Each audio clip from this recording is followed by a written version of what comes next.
All right, everyone, we're just going to start our live stream here for the Picklefest semi-final alongside myself, Paul Clemens. The founder of Picklefest is Mr. Kirk Jensen. KJ, pleased to have you aboard today. We're going to provide some tasty commentary. We may have a few other special guests. We have 4 matches going on here. So it should be good times. The tournament proceeded here for Picklefest over 2 days. It's a team format, so we had 8 teams of 4 players competing. In this semi-final, we have Team Steve Deacon and we have Team Jeff Brewster. So our first match out of the gates here that we will have for Steve Deacon, we have Wendy Sofiak and Dana Dabreo. And we have Ronith Cogswell and Roselle Winter.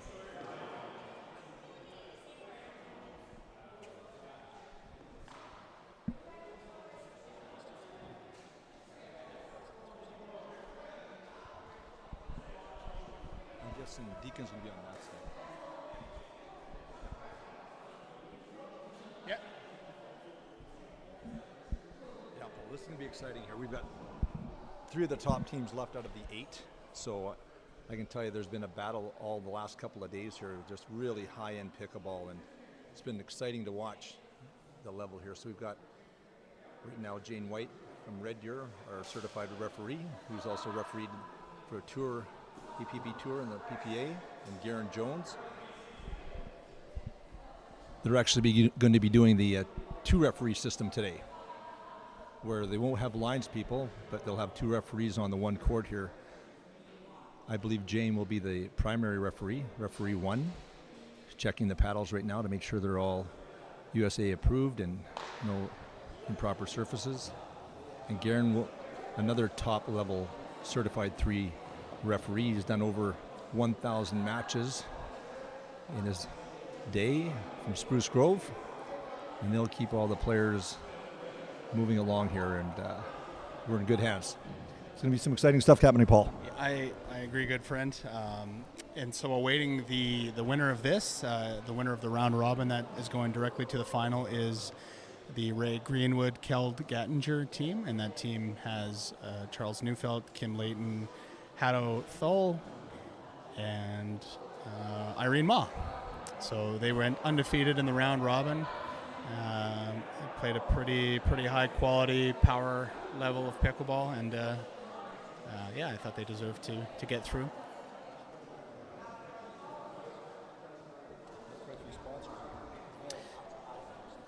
That is correct, KJ. So we had a great. Want to thank our sponsors a lot for helping us out with this. So we have Head Pickleball, we have Alpha, who's the official ball of Picklefest, Proactive Pilates out of BC, McKercher LLP, it's a Saskatchewan-based law firm, Pickleball Depot, BioSteel, Chivile Apparel, Selkirk, and our host facility, the Pickleball Hub. And we can't thank Vin enough for all he's done with the facility, for letting us play, for supplying everything we've needed.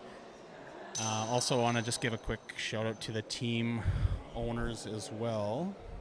And so we had, so Jeff Brewster has a team in the semi, James Rosowski, Dwight Raymond, Steve Deacon, Jeremy Comazetto, Chris Ross, the No Man's Land pickleball guys, Rick Vischer, Steve Seiferling, and then Ray Greenwood, Keld Gattinger. So those are our 8 team owners.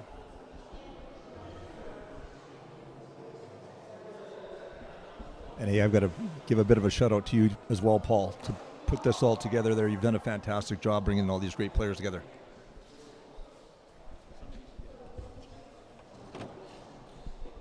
We got Mr. Garen Jones here just asking for new balls for the players. Always on top of it, Garen.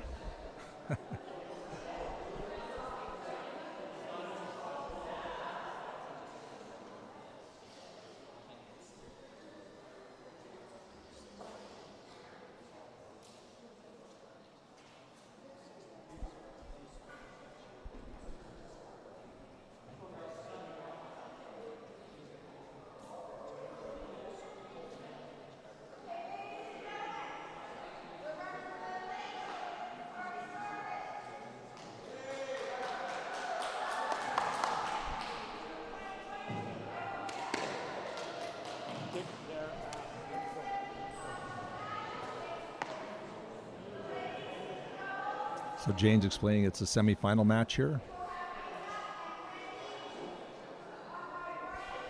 Team Deacon on the right.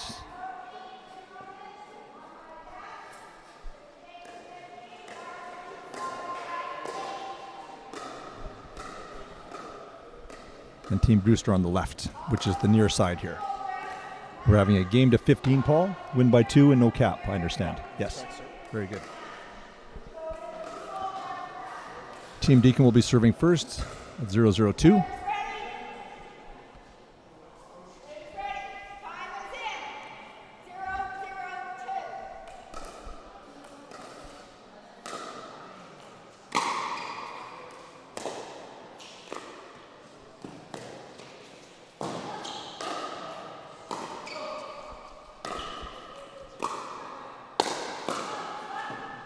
Oh, nice pressure there from Wendy. On the right with Team Deacon. Taking a 1-0 lead. Dana is now serving to Rosie.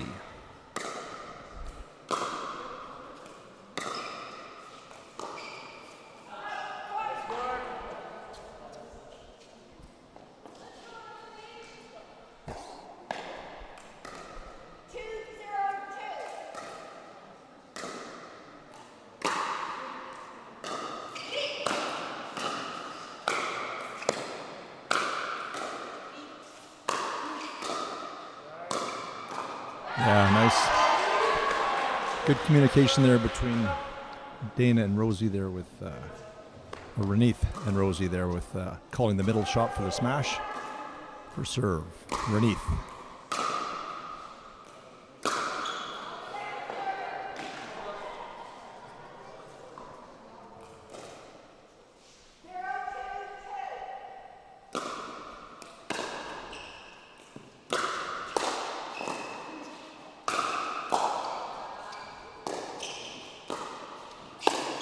Oh, nice defense. Good reset there. Yeah, good rally. Side out.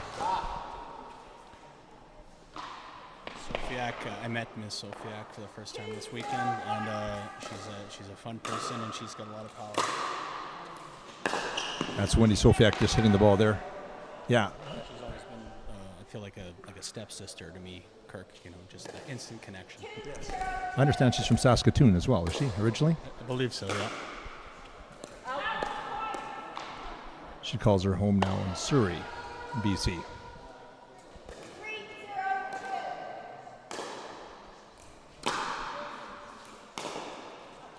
Just missed. Okay, the players just trying to find their game right now. Had a bit of a break, and oh, nice deep return there by Wendy.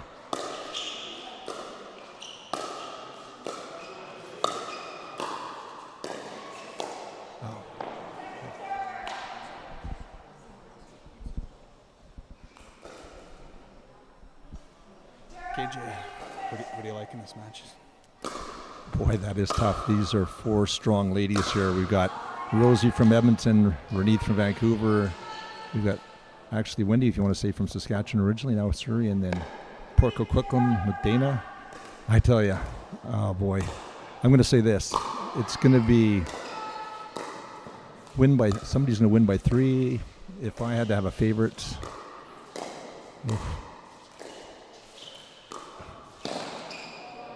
I'm going to say maybe Rosie and Renith. I just like Rosie's game. She's a quiet player. She waits for the right moment. But I tell you, if Wendy and Dana started getting their attacks going, it's going to be tough on the other two. How about yourself, Paul? Well, I'm going to take the other side of that just for fun. We'll put a case of Colt 45s on it, KJ, and I guess we'll see who's going to enjoy some tasty business later. Hey, Paul, I'm an athlete. It'll have to be a booster juice.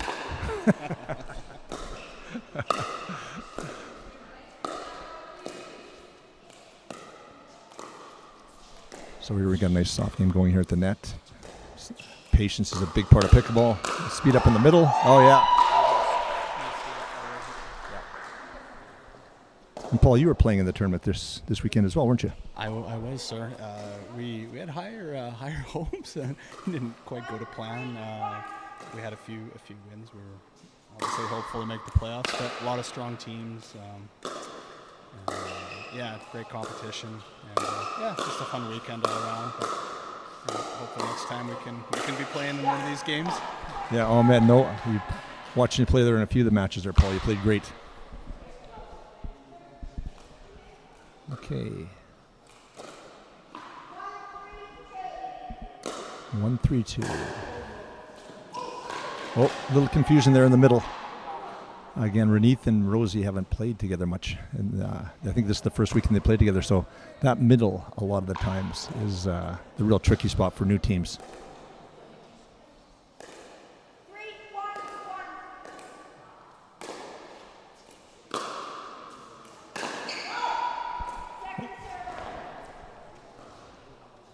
A bit ambitious by Wendy, but yeah, she's a strong player, and she doesn't mind the attack.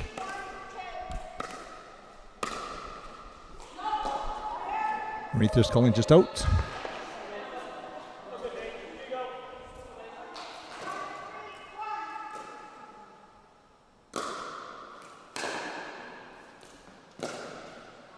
Nice drop.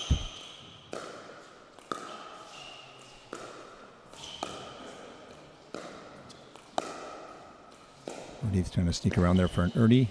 Oh, nice gap there. The chess match is on. Oh, sped that one up and paid the price. That's Sophie X game. She likes to speed it up. A lot of power there too. I mean, she can obviously dink very well too, but she's looking to get in to lay down a beating on the high balls.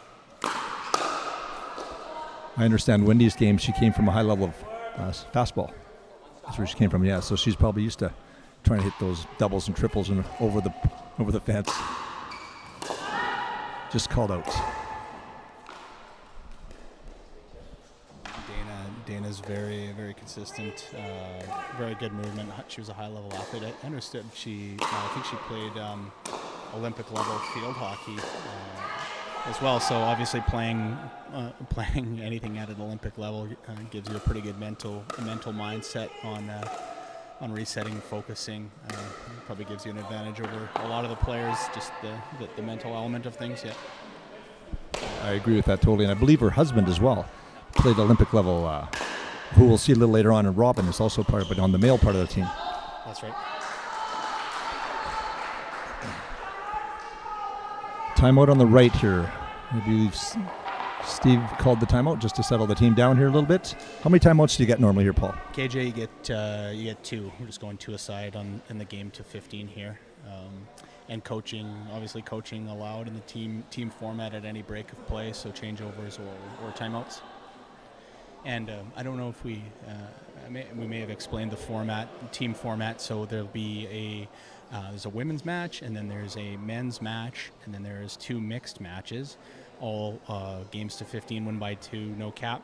And then the exciting part of it is there's a singles tiebreaker and there's been quite a few of them this week, and there's more than I thought there would be, KJ. And that's rally point, first to 15, win at 15, no win by 2, and so it's I think a lot of people have really enjoyed the tiebreak aspect when that's come up.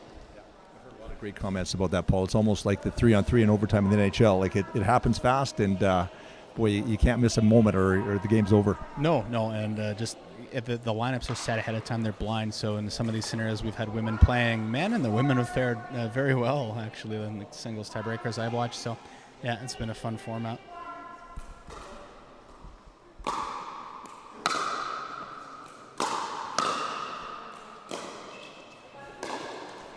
Oh, timely lob there by Reneith. Very nice. It's good to mix up your shots.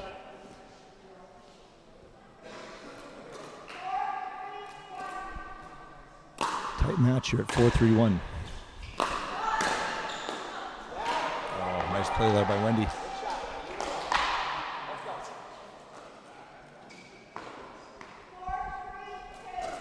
Rosie, a strong tennis player out of the Royal Glenora out of Edmonton. Taking the pickleball game up probably for the last 3-4 years now.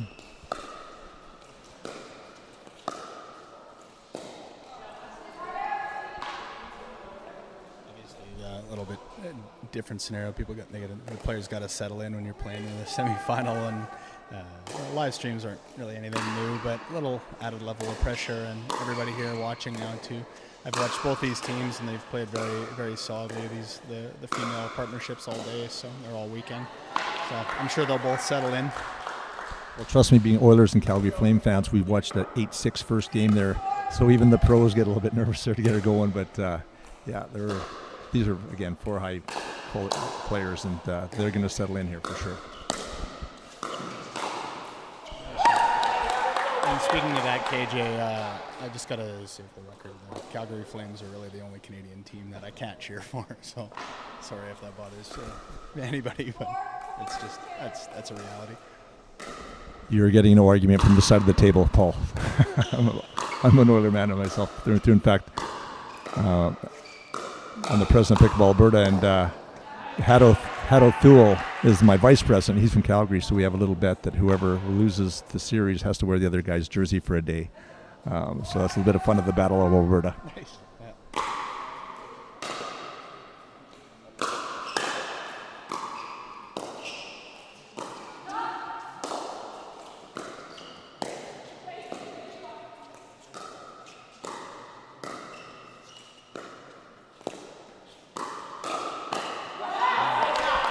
Boy, Paul, you know this as well as anybody. You speed that ball up, you better put it away, or otherwise you lose, 80% of the points? Yeah, I believe that's right on the statistics, yeah. And the hands are just so good that, I think statistically you're still behind if you aren't putting it in the right spot, you're speeding up, yeah. It seems at the pro level that's becoming more of the norm is the speed up for the men anyway.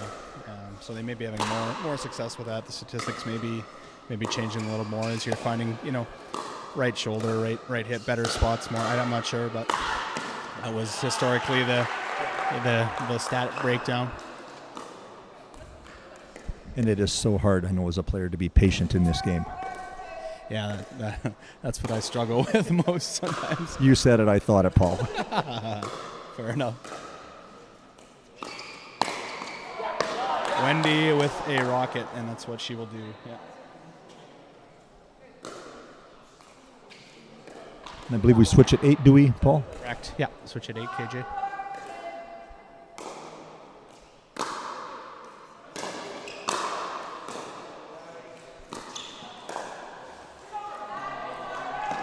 So, side out. And it should be noted, even though we're playing indoors here, we're playing on an outdoor surface with an outdoor ball, which is what the high-level tournaments in down the U.S. and in Canada here you'll see play is on the outdoor ball and the outdoor surface, right, Paul? Yeah, for sure, and that was a big selling feature for having the tournament here in Vin's facility. Not worried about inclement weather and having to reschedule, but still having that pro-style surface that we're playing on.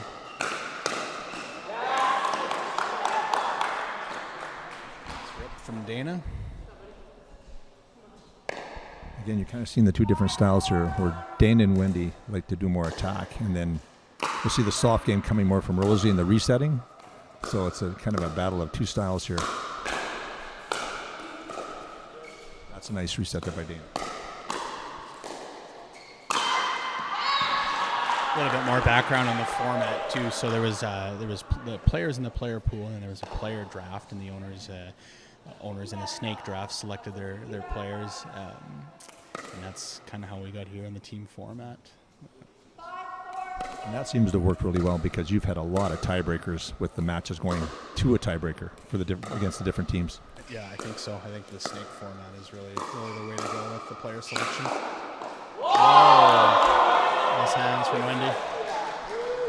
Boy, hands of an angel. Hands of an angel, some may say. I wouldn't personally say that, but some may.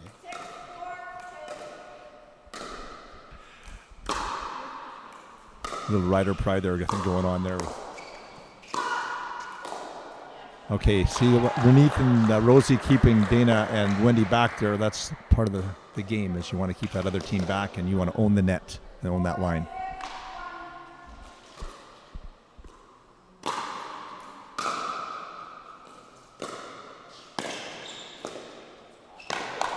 Here's Rosie again, trying to do the soft reset, which is the right shot for a lot of the time, but just missing it right now. Yeah, probably the toughest shot in pickleball is that mid-court soft reset in the kitchen all day. Boy, if you have that, that's like the making the 5-foot putt in golf. You could be making millions if you could make that every time, huh? Yeah, I agree. I've heard many a pro talk about having that shot, just being able to hit hundreds of soft resets is taking them from the amateur to the pro level, and to me that makes a lot of sense.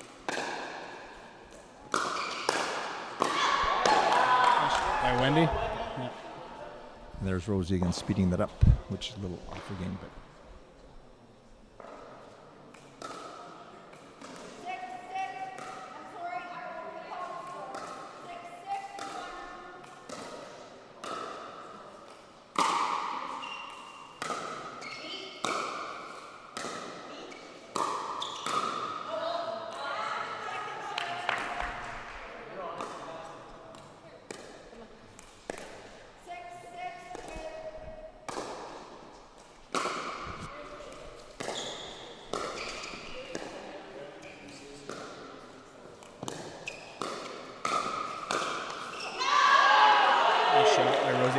So KJ, what's coming up for tournaments? What's going on in pickleball Alberta? You got your provincial tournament coming up soon here too.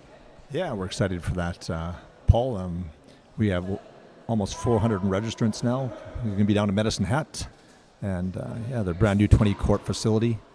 They're excited to show that off, and all the players, referees, volunteers are super excited. Brenda Lee is the tournament director. She's been doing a fantastic job with her team and getting everybody ready. So yeah, it's going to be a good time down there, Paul, as every pickleball tournament is. Yeah, no, for sure.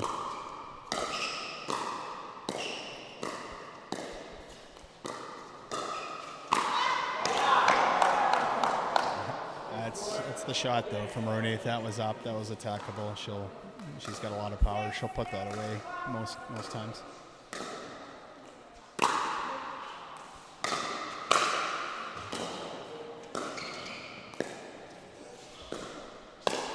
Oh, that was well set up by Wendy there with a nice cross-court drop there, and then Rosie had to extend a bit and popped it up, and Wendy just finished that perfectly.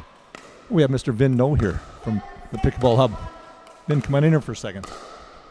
Yeah, come on in, Vin. So tell us a little bit about Vin, and you're pretty excited about having this in your facility for the first year? Of course. And I know Paul's thinking about already having it for the second year. Are you interested in having this group in here for another year? We'll leave it up to Paul, the boss, okay? Perfect. Paul is the boss. Okay. We have the players switching at 8 here now.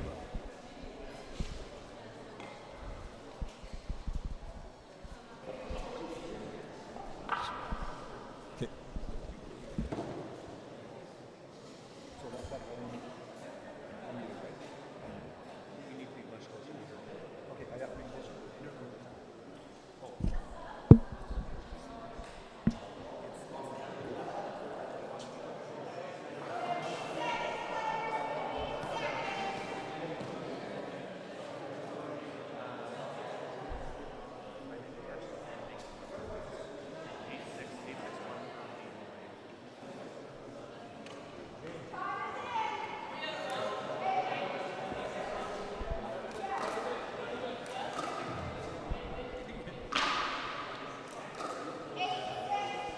Okay, we're back here. Change sides now. We've got Wendy and Dana on our near side here, and we've got Rosie and Renith on the far side.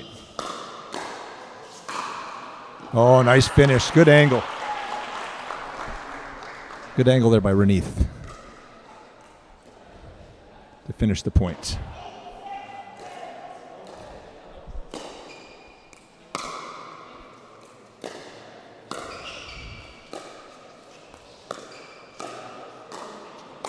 Yeah. Wendy won't miss those very often.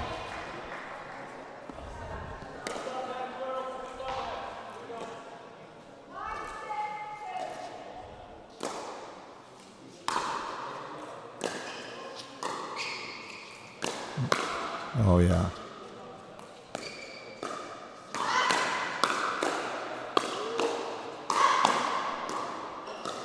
Wow, high quality here. Good resets. Slowed the game down again. Oh. Wow. Boy, and the crowd goes wild with that one. That was a great rally. That was what pickleball is all about right there. Had a fast game and reset it to the slow game and back to the fast game into a finish. Fantastic playing.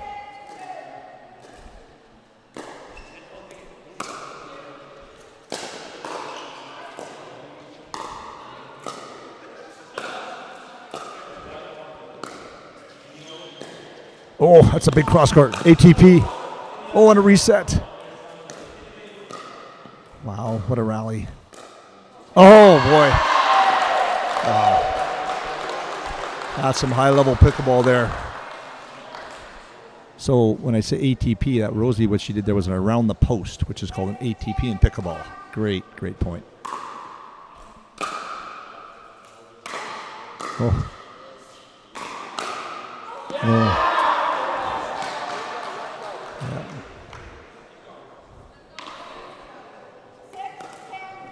Rosie to serve to Wendy.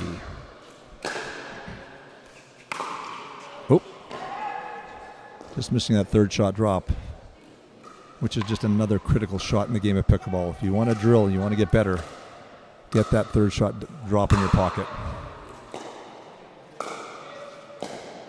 Yeah.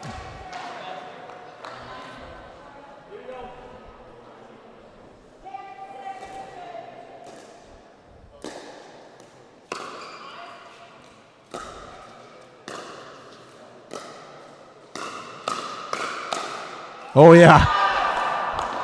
And it rolls over the net for 11.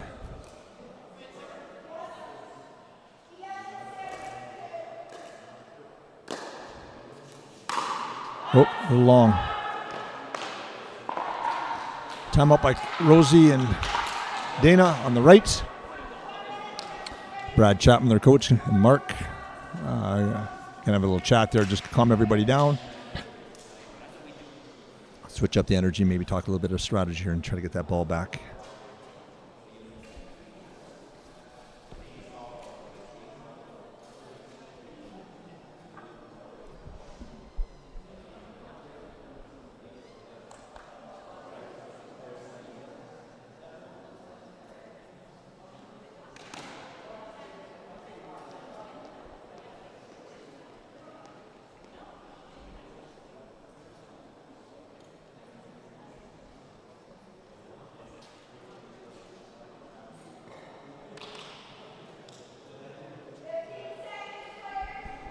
All right, so as Paul was mentioning, they get 2 timeouts per side per game, and you get 1 minute.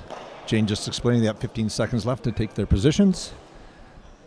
Get on with the game. Time is in. 12-6-2, 3 from the house. Rosie and Dana wanting to make sure that doesn't get any closer. Ball called out.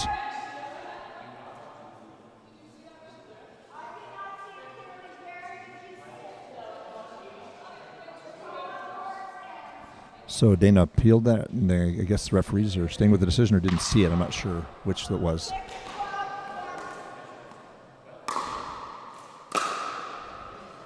No, nice deep return there, right on the line. Gives him lots of time to get up to the net. Oh, some good cross-court thinking going there. Oh, an ATP, and she defends it. Oh. Great, great athleticism there. Oh, my Lord. Wow. Holy smokes. What a point. I was just off doing some arm curls there and chatting with Vin, the owner, as well. But I'm back now, and I see we got quite the game here. Oh, the girls are on now. What did I miss, KJ? Oh, the girls are on here. It's close here. That's good stuff.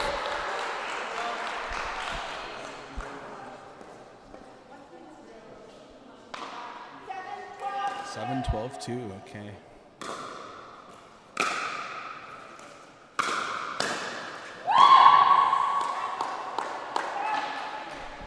Ball called in there. It's one thing in pickleball, you see a lot of good sportsmanship there. You see proper line calls, don't you, among the players themselves now? Yeah, 100% KJ. I don't think, I don't know, I don't, maybe one call in dispute from all 7 matches we played, so it's just not an issue at the better player level. You don't have anybody hooking each other on calls, and we all know each other, so yeah, it's nice having refs for sure for the final, but yeah, it just wasn't an issue. 13. 2 to the house. They're wanting to finish this off. Oh! I think she might have thought that was going out. She swung a little late at that one there, Renee. Yeah, not the contact point she was looking for, no. So second, is this first charge timeout or second to Brewster? Second to Brewster, yeah. And here comes SDP to offer some words of encouragement to his team.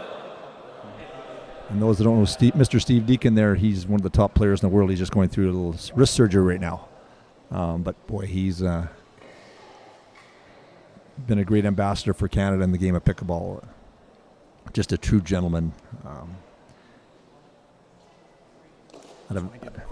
Sorry, KJ. I just want to give a quick plug out again to our sponsors who made this happen. Essentially, we got Alpha, Head Pickleball, Proactive Pilates, McCurtra, LLP, Pickleball Depot, BioSteel, Chivile Apparel, Selkirk, and then Vin's facility here, the Pickleball Hub.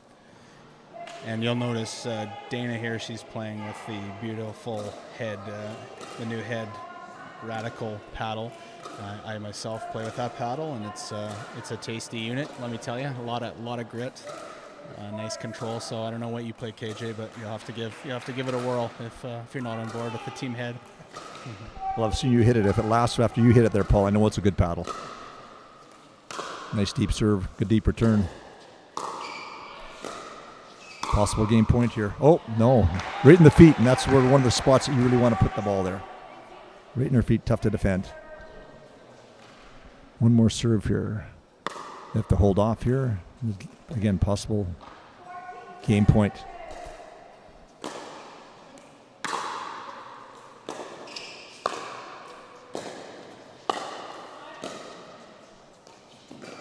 Oh, had spin on it. That's game.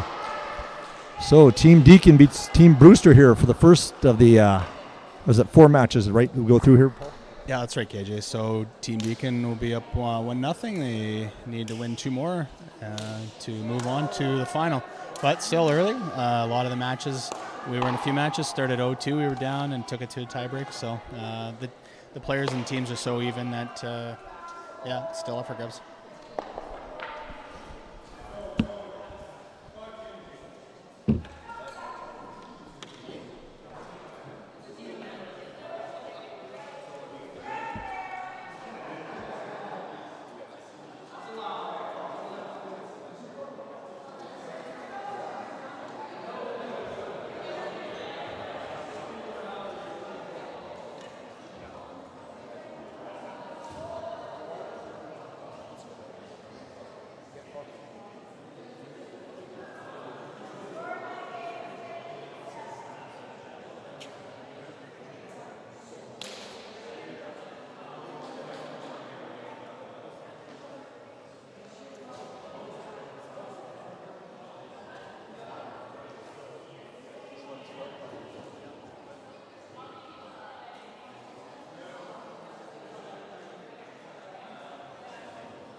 Okay, so we're here with the man himself, SDP, Steve Deacon. Stevie, you're up 1-0 in the semifinal.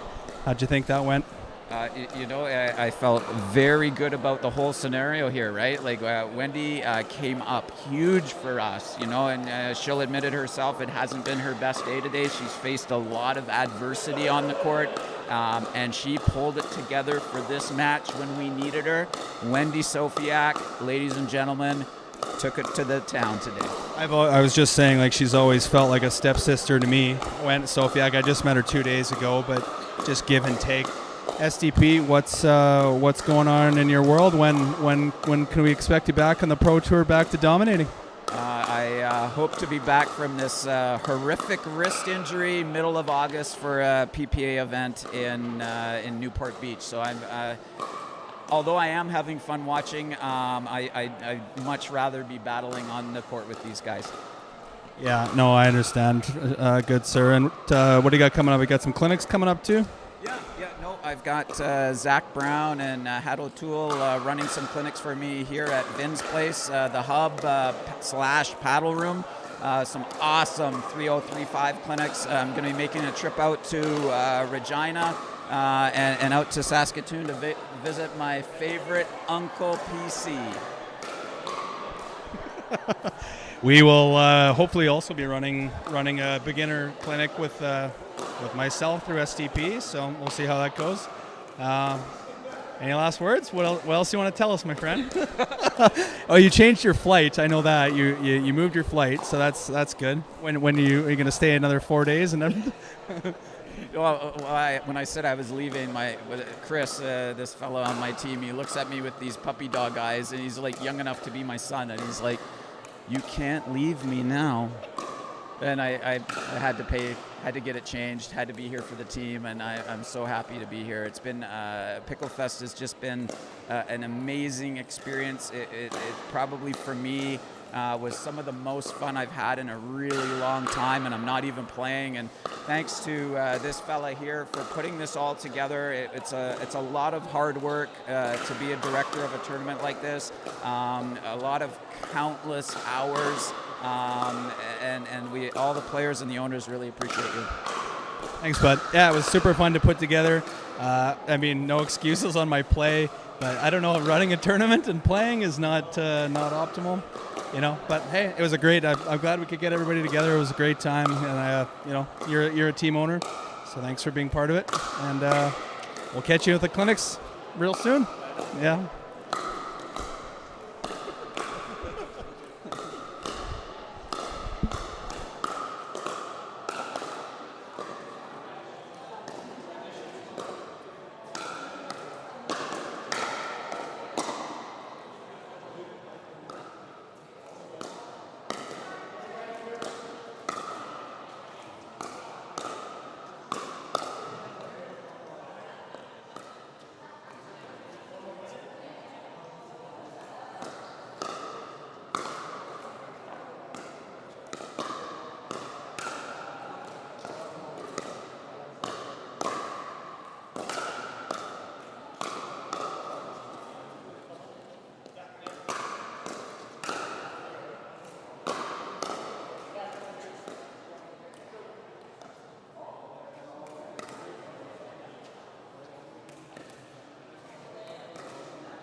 All right, I'm with the winners of that exciting ladies doubles championship with Dana and Wendy. So, what was the key to the big success there, Dana?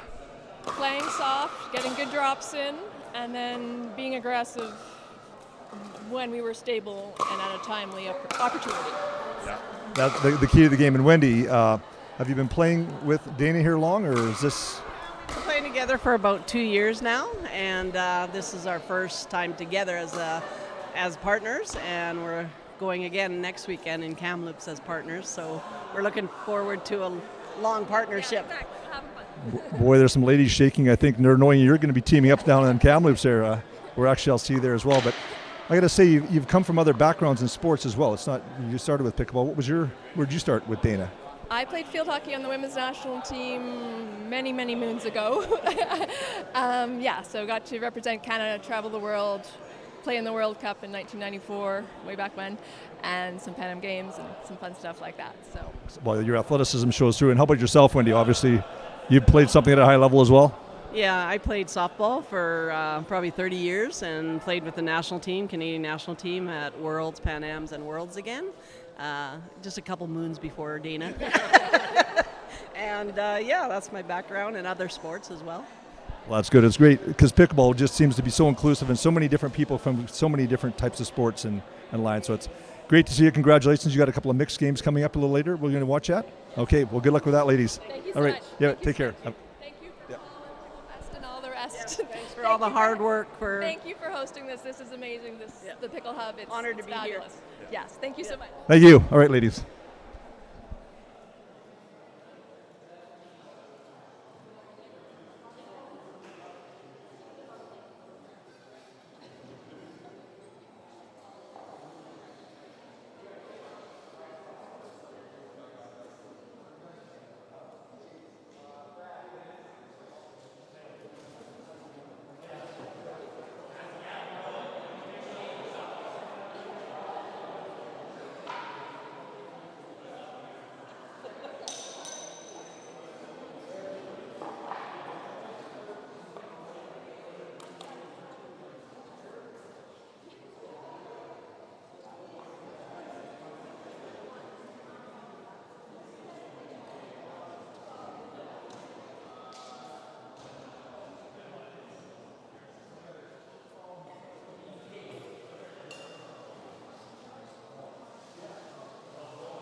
All right, so we're back here now.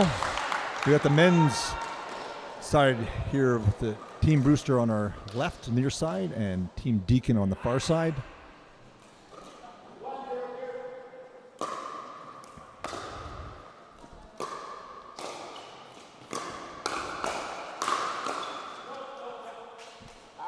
Ball out, and we've got Garen Jones here as the lead referee, and Jane White on this game as the secondary.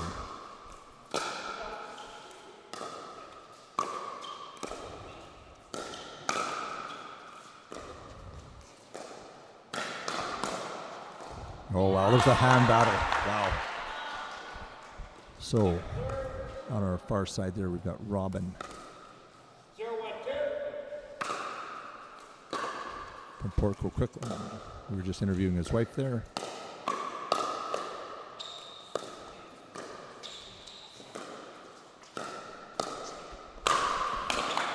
Oh, good defense.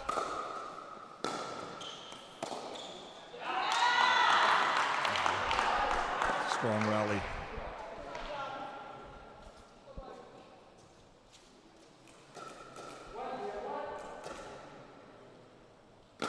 So on Team Brewster here we've got Brad Chapman, Mark Petrie.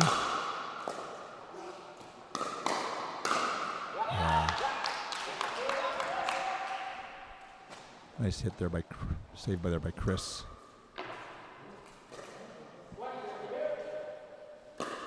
Out of Calgary.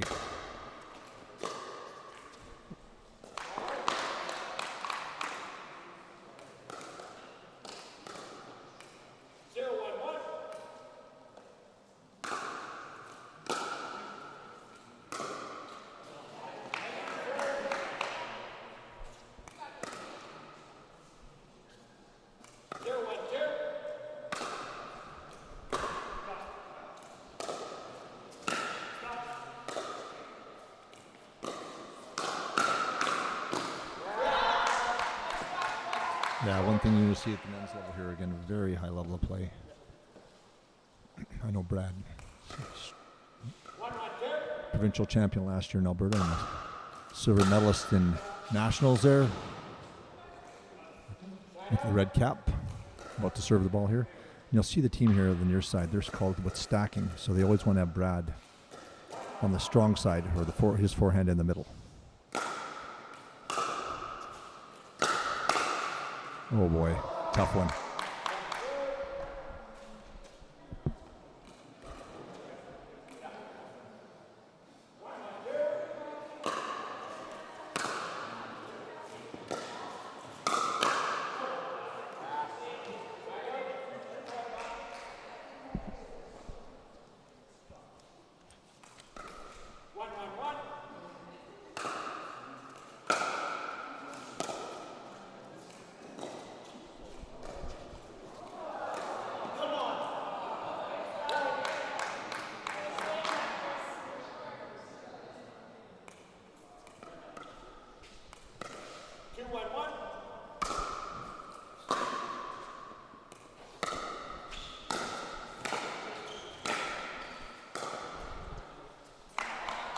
Good pressure, keeping them to the back there. So Chris Elaine from Calgary serving to Brad Chapman, also from Calgary. Just out. Brad does not have a poker face. If he makes a mistake, you can just tell by his look, he does not like that. Super strong competitor. Just out again.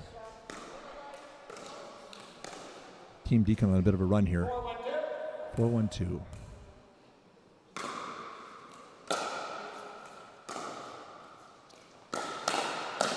Yeah. Both Brad and Mark are strong badminton backgrounds in their other life.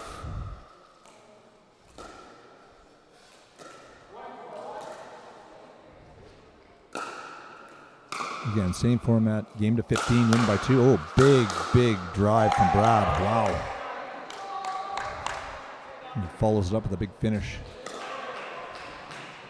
So you've tasted the wrath of these players this weekend. Yeah, you can maybe tell us a little bit about their games there, Paul. Yeah, no, Brad, Mark, I didn't know a lot about Mark coming in. He played really solid when we played them. Brad was the number 1 ranked player in the player draft pool, and he did go number 1. So we have the 1st and 16th ranked, or I guess selections from the draft, and then Robin was Steve Deacon's first pick in the draft, and Chris is actually a sub in for another player that couldn't make it. So pretty great to pull it last minute. These guys did playing together, but they've played great. They've both looked really good. Yeah, absolutely. Again, these are both 2 new teams here that haven't played together, so to come in and step into this level here and work together, it's a lot to be said for it.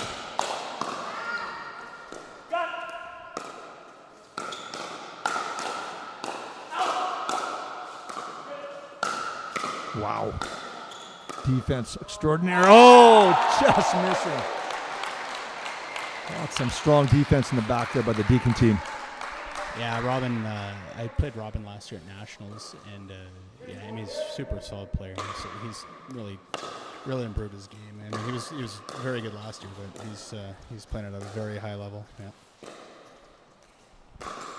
Oh, there's Chris trying an ATP there around the post, just catching the corner of the post. Side out. Another tight battle here.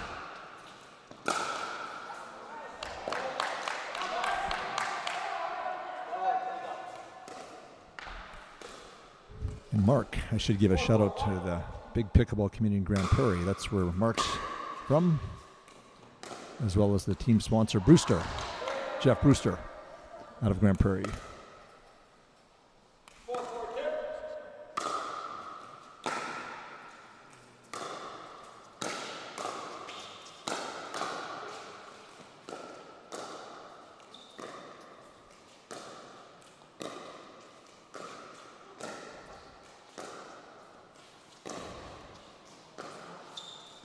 Yeah, you'll see Brad coming right over there to help Brad out, or to help Mark out.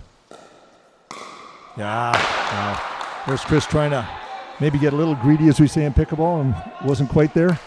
Yeah, I've made that shot into the net many a times while I'm getting greedy trying to hit a roll too, so I can sympathize with Chris on that. But it was close, you know, really close. Something I've never done, Paul. Not. Good reset by Brad. Oh, good hands, Mark. Oh, boy. In the firefight there, strong attacks.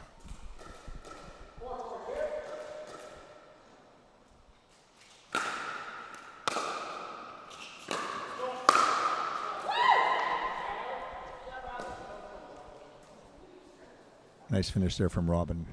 Again, you can tell his athleticism there from his Olympic national team field hockey.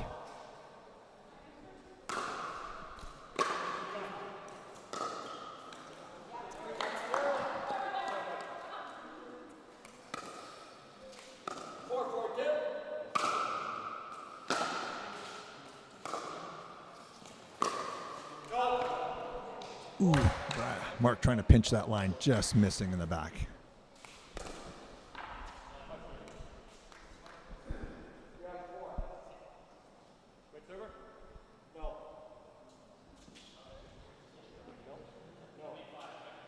So there's the team deacon asking if they're the correct server.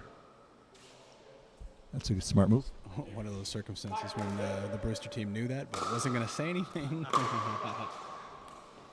Yeah, which would be an automatic fault if you're the incorrect server or in the wrong position there. So always good to ask the official if there is one, to see if you're in the right position or the right server.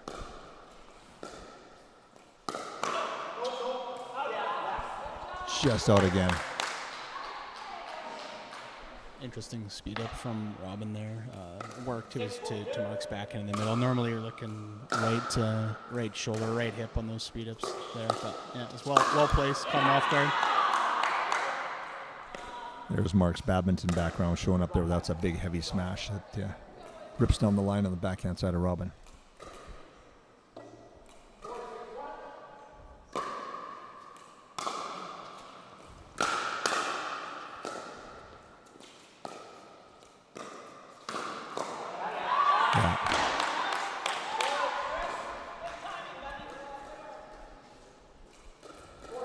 So you can see Team Deacons trying to isolate Mark there a little bit, which is something that's just natural in pickleball. It's part of the strategy, and Brad will try to help him out as much as he can. And Mark's been doing a great job this weekend watching him play against these high-level players again. Mark has really worked on his game here in the last year or so up in Grand Prairie, and really is committed to getting to be one of the top players in Alberta.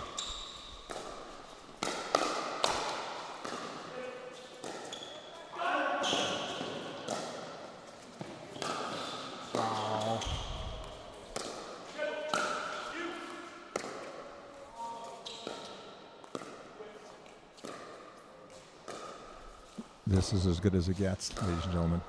Yeah, that gap it was just a set gap.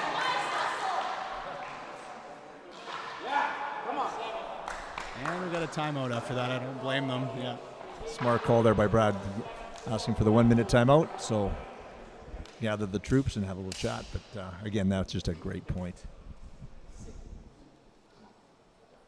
The scary part of that, Paul, is it looked like either Chris or Robin could have got that ball on the get. Yeah, no, I knew Robin's speed was off the charts, but Chris, learned a lot about Chris's game. He's a pretty fantastic athlete too. I believe he came from the soccer world, is his background. Yeah. Okay. Yeah. Where'd you come from, Paul? What's your background? You know, big player like yourself that should be out there right now. KJ, some equestrian, a little bit of parkour, and then, obviously mixed in a little badminton and table tennis as well. But no, mostly the equestrian. The equestrian. For Clydesdale division? Can you still believe equestrian's an Olympic sport? I don't understand. With all respect to the equestrians, yeah, I do believe that. But How long do you think, KJ, before we got pickleball as an Olympic sport? That is the million-dollar question. I know we're getting a lot of the structure set up, which the Olympic Organizing Committee wants to see with the refereeing. We want to see it done in a lot of different countries. I'm going to guess, not this one, but the following one, we'll have it as a demonstration sport. And then I think probably in that next quadrennial, we'll look at having it. Yeah, just as that becoming that fast, that popular. Yeah.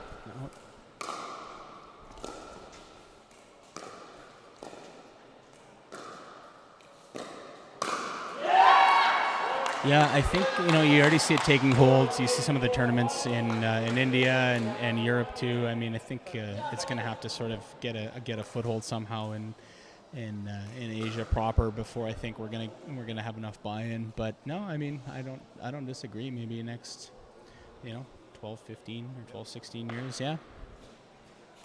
Well, I'm with you. And just to give you some numbers, I believe Pickleball Canada has now surpassed 30,000 members, and I know here in Alberta, we've gone from 500 to over 6,000 members, and 2 of those years were COVID related. So, but we've done that in just 6 years, on over 6,000 members here in Alberta. So it's exponential, hey. And that's even with lacking some facilities. I'm sure if, like Calgary and Edmonton proper, really don't even have courts yet, which is scary part of this whole thing. Yeah, no, for sure.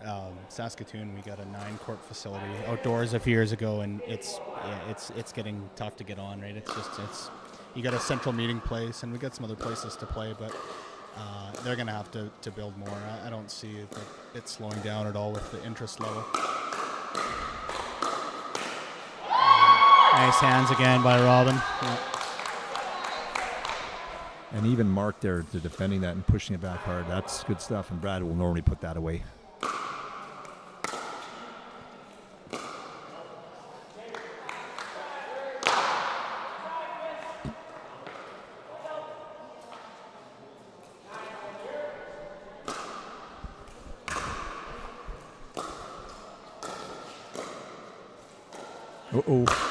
Yeah, boy.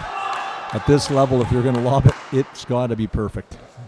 These players here can jump up so high and just got a tremendous smashes and whips with the put away in the finish. Team Brewster wants to get this slowed down here. It's 10. So they don't want to get him too far away here, and just a game to 15.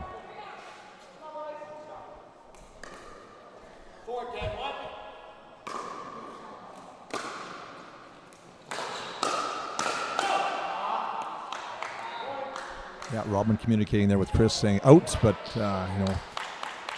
tough when you're kind of already in the swing to let that go. Big part of the next level is you hardly see the pros hitting any out balls. You always seem to have the sense of what's in and what's not. Yeah, another cross court rally there with just a little bit of a pop up that Chris was able to put away there down Brad's side.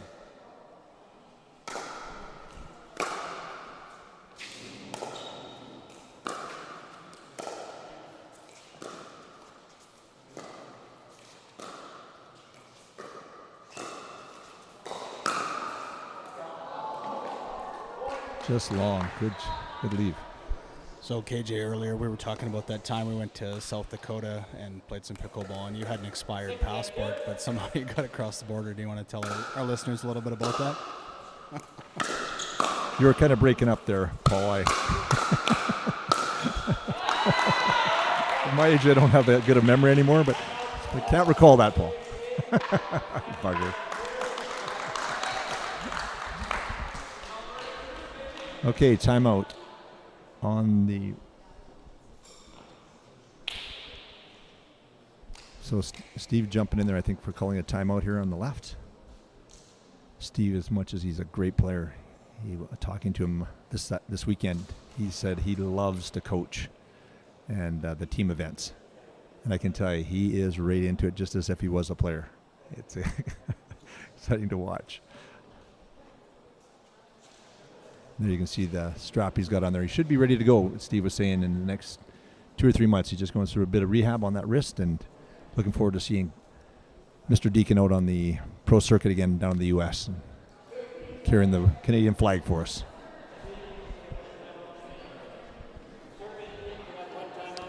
Mr. Jones there, our certified level 3 referee, saying to both sides they've got one timeout remaining on both sides.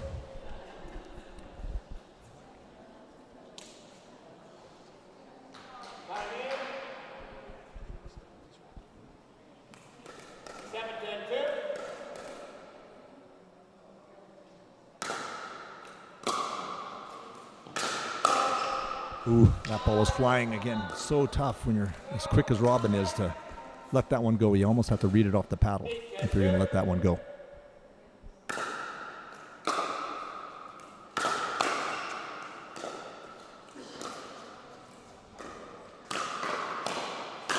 Yeah, boom.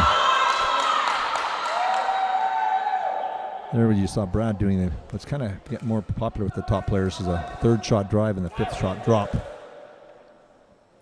See if he does the same thing here. Yeah, drive and drop. Good finish there by Chris.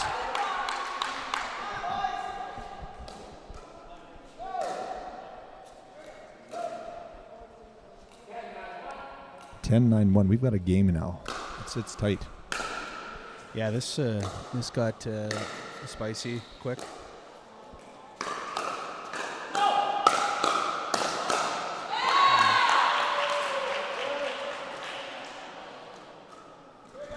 Yeah, and pickleball can be such a game of momentum. Somebody gets a bit of a run going here, it's going to be tough. Oh, nice deep serve by Robin.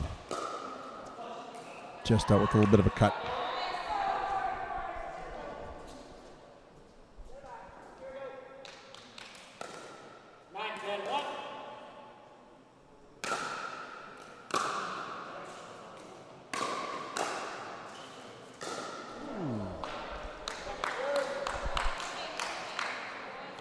Okay, Brad, yeah, he's got game face on now. Shook that right off, that's good. Nice deep cut, return by Robin. Oh, good reset by Brad. All four at the net now. That's where you want to be, right on that kitchen line. Oh, boy. Stevie D will not be happy about that. That's not in his philosophical makeup. He'll hit 142 dinks and then wait for you to make an error. That's his game. That's been very successful. 100% right there. Steve Deacon is probably I think he's got the best third shot in the game in the world. And yeah, he'll wait you out, but boy, when he gets the chance, he'll finish it too. Yeah, and that's, playing in a high pressure situation, that's the default a lot of the times. It's just, hit low, unattackable, cutting dinks, make your opponents move their feet, and try to generate a high ball that you can put away.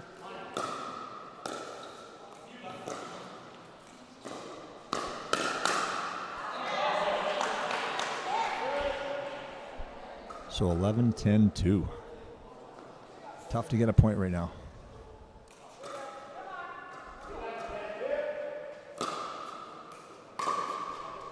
Nice deep return by Mark. Oh, good finish by Chris. Tough to defend that when it goes down your backhand, as it did down Brad's side there.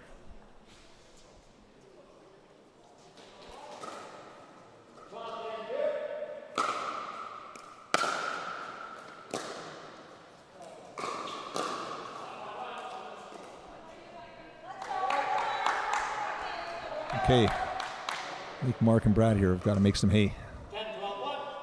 10-12.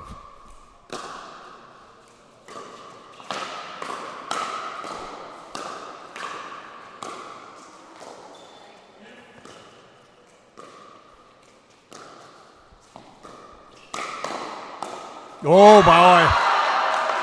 Mark, that's great playing. Yeah, that's nice D by Mark. Two nice pickups in the back, and then good reset.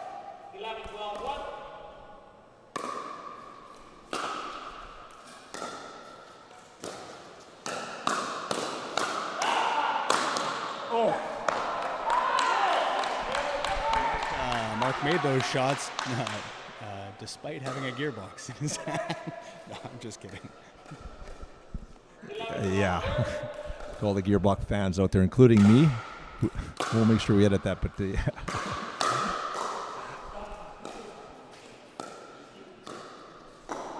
I'm a pickleball fan. I'm the president of Pickleball Alberta. I got to be very, very neutral, yeah. No, I've never played with a gearbox. I can't really speak to the performance. We do have some head paddles over here for Team SDP.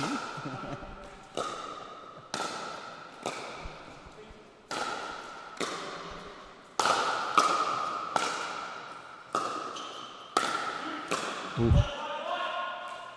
Good eye.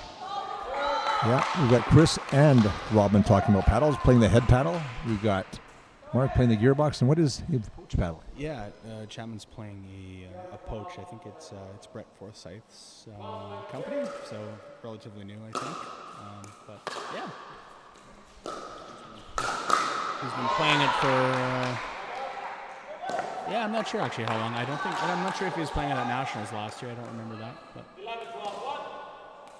I actually think he was playing the Selkirk Invicta last year at Nationals. Yeah.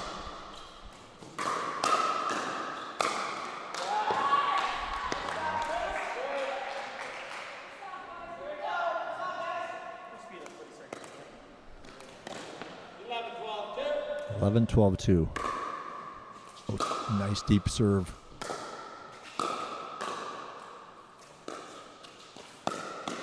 Oh, there's a pressure. I don't know how Brad attacked that one, but great shot. Yeah, it's tough to do that too. Serving, I guess, a little less risky. But. Oh yeah, there's Mark. Excited about that shot. Yeah, and again, for those unfamiliar with pickle, we got a timeout again here. Mr. Deacon stepping into a 13-13-2, I believe.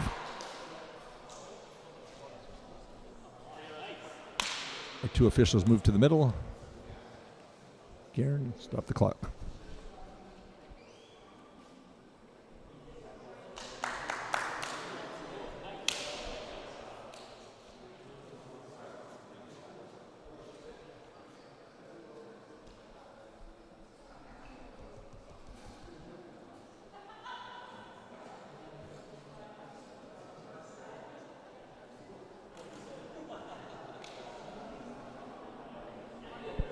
Having a little fun there with our officials, both doing a great job.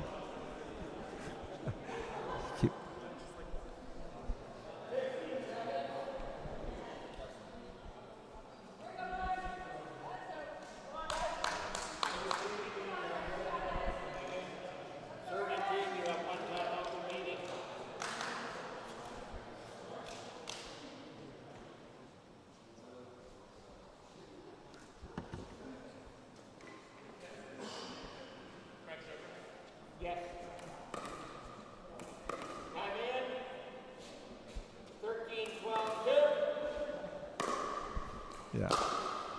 Okay, we're back in here. Oh, you can see Robin there was straddling the kitchen because in pickleball you cannot volley the ball in the air when you're in that. You see the more royal blue color there.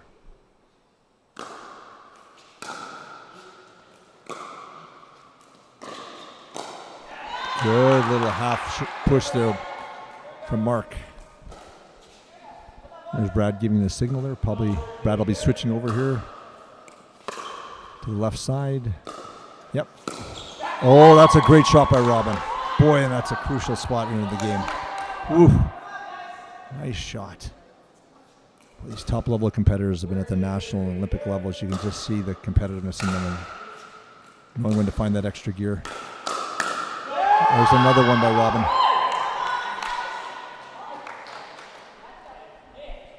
Ooh, Brad calling a timeout there, which is a smart move there on the right.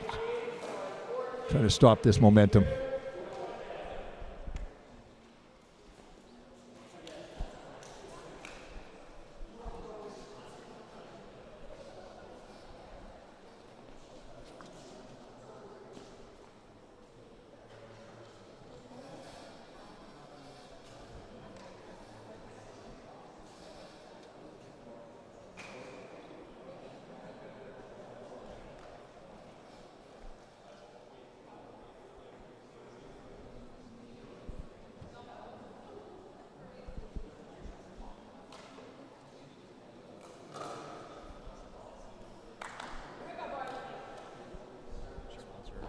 So we're on a timeout here. Just give another shout out to our sponsors: Head Pickleball, Proactive Pilates, Alpha Balls that we're playing with, BioSteel, Pickleball Depot, McKercher, Chivile Apparel, Selkirk, and the Pickleball Hub.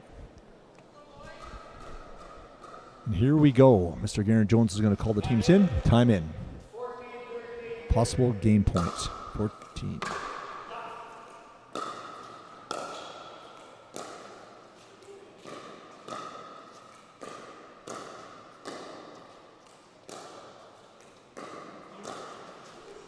So here you can see him trying to isolate Mark a bit. Brad jumps in there. Oh, yeah. Nice job there, Mark. Just keeping the play going, and Brad does his job and finishes there. Yeah, perfect strategy. Brad's there crowding the center, just waiting for that attackable ball because they're trying to isolate your partner who they think might be weaker, and so nice play. Okay, so the ball was called out, and team appeals, and the call will stand. So we are at. Oh, Mr. Vin No's coming to visit us again. Always the ultimate host.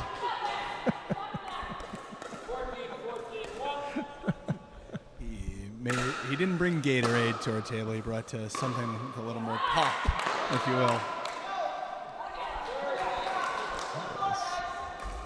Always a good time here at the Pickleball Hub.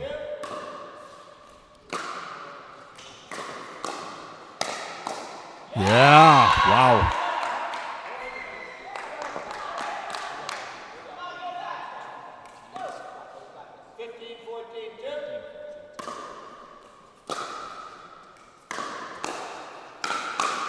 Oh, huge by Chris there. That's clutch. Yeah, it's tough for Brad to not play that, but I did look out. And I think he kind of handcuffed him there a little bit too, just over his right shoulder there. It was.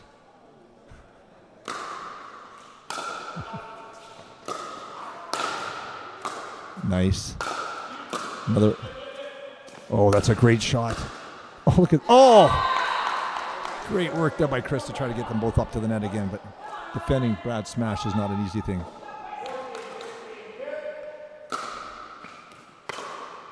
Good deep return by Mark. Brad's on it. Robin, Brad. Good spot. This is where I would look at trying to wrong foot Brad, who's obviously crowding the center, trying to cut anything off. I like the roll behind him, little misdirection. Yeah. So about a possible game point here, 15-14. This would be a bit of an upset. Ball's called in. Up. Okay, 15-14-2. I wonder if we'll see that here. If they'll try and play behind Brad on the point here, because Brad's obviously crowding the center. We'll see.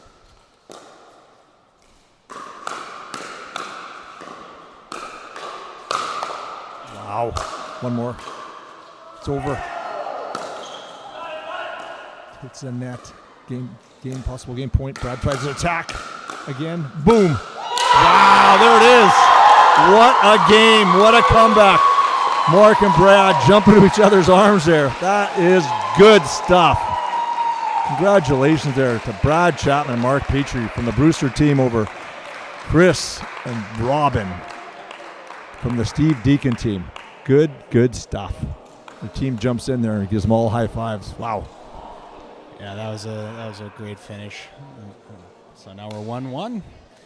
Yeah, I'm really hoping people can get to see a singles tiebreak, because you don't know, the orders are blind too. If we get to that point, each team had to submit a lineup card ahead of the match, so you have no, and as well for mixed doubles. So now we're going into the teams. I think I've posted it on the site. You can see, but neither team knows at this point who's going first for the mixed doubles order. Which site is that? If they want to jump in there, Paul, take a look. What's the site they can, all the people that are watching, can go to? Sure. So it's heavypickles.ca, and then you'll see the Picklefest 2022 link there. Or if you're lazy like me, you can just search Picklefest 2022, and it should be the first hit. Yep. Perfect. Excellent stuff. I'll see if we can get an interview here with our winners here. So we'll just take a time out here.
All right, so I'm here with a couple of the winning teams here that actually you guys finished first, I understand, Kim, in the round robin this weekend. We did, yep. And who's your sponsor? It's Kjeld and Ray Greenwood. What's the name of their? It's Queen City Pickleball Hub, yeah. They're in Regina. In Regina, yeah. I think Phil Greenwood is also one of the owners there, one of the top players as well in Western Canada. Yeah, good. So I got to ask, Kim, what's your take been on the weekend here so far with our Picklefest? Such a cool format. I mean, I met a lot of new people because I haven't met some people in BC that came out to play that weren't at tournaments last year, so that's been fun. And just playing with partners that you've never played with before, learning to work together as a team, and then playing different matchups that you've never seen, different teams, has been a really cool format. And Charles, I know you've done a lot of pickleball both in Canada and across the United States there. What's your thoughts on this type of format there and the players you've run into here so far this weekend? Yeah, I would say it's by far my favorite format. Like just the singles tiebreak alone is so exciting. And then, like Kim said, it's just nice to like have that kind of camaraderie with like new teammates, new matchups. It really adds like a whole new element to pickleball. Good stuff. And I know you finished first, so you're waiting for the winners of these between the Brewster and the Deacon team. Do you guys have any preference on who you want to see? Dangerous question. It's a dangerous question. I'd like to say we'll take either of them on.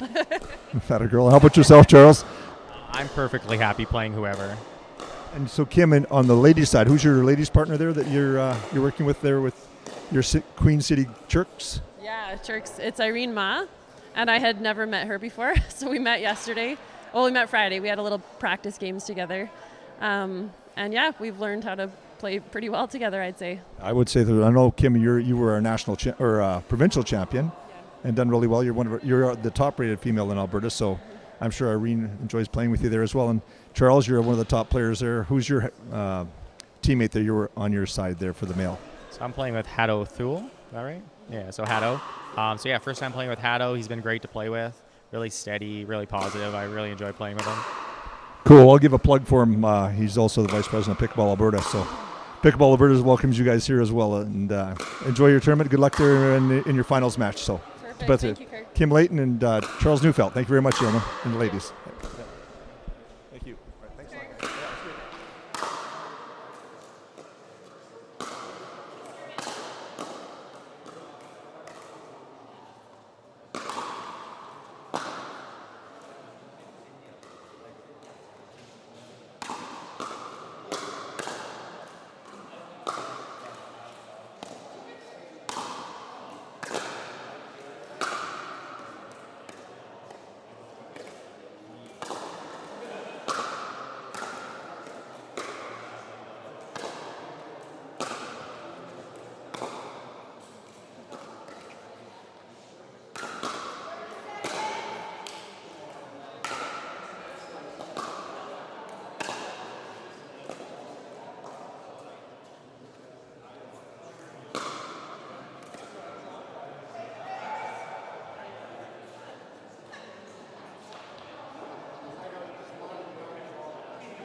Okay, so we're on mixed doubles.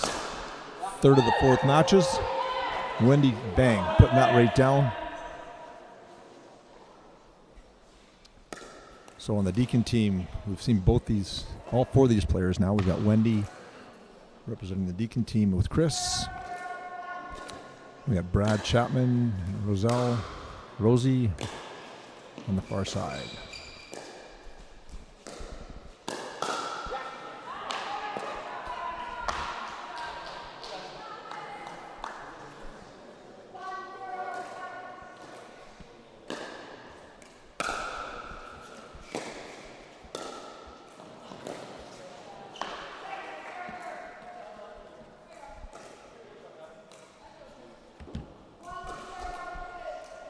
.102. So we've got mixed doubles. And Paul, mixed doubles is a little bit different, isn't it? You'll see a lot of the times that they're going to try to isolate the woman. Not that they're a weak player, but just trying to stay away from the man's strength. Yeah, for sure. You're trying to speed up balls at the women. Just basic brute force a lot of time. Like you said, KJ, and the women's hands are very good too, but you're just trying to exploit any mismatch just on pure power sometimes. So no, that's a lot of it. But I mean, these women are both such great dinkers that they're able to keep the ball low and not pop up the balls either. So yeah, we'll see how it plays out. Yeah, for sure. A lot of the times with Paul in mixed doubles here, you'll see where the lady just wants to kind of keep it in play, doing her job, and then wanting to set up for the man and hopefully can put it away. But again, Paul, as you mentioned, both these ladies are strong players. If they can get a finish, they'll put it away too. Ooh, there's Rosie speeding it up through the seam there. Good shot there, right past Chris's forehand into Wendy's backhand. So there you can see Chris, he had his open palm there on his back. That means the switch. So he's going to slide over to the left, have his forehand in the middle. Oh, tough break there off the net, undefendable. And so just by way of recap, so these teams obviously played in the round robin, and that was a Steve Deacon 3-2 win that went to a singles tiebreak. And just looking at the matchups, yeah, it was the same matchups there that we have for both the mixed doubles. And in that first go-round, Chapman won fairly handily, and then the Debreo team beats Petrie and Cogswell. So we'll have the same matchups, and we'll see where we end up. We may be in another tiebreak. And I tell you, that tiebreaker is something you all want to be watching, because that happens fast on a rally point to 15. And players only play for 4 points and then switch in and out. Good job there by Wendy defending Brad's push. Oh, wow. Good point. And again, we have Miss Jane White from Red Deer, our certified 3-level referee, being the lead ref, and Mr. Garen Jones from Swiss Grove as our secondary ref.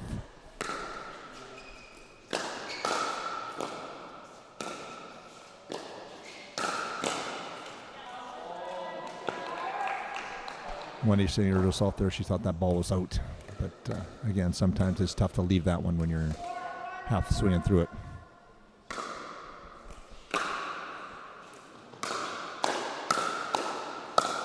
Oh boy. Yeah. Wendy not too happy with herself there with a little Saskatchewan color.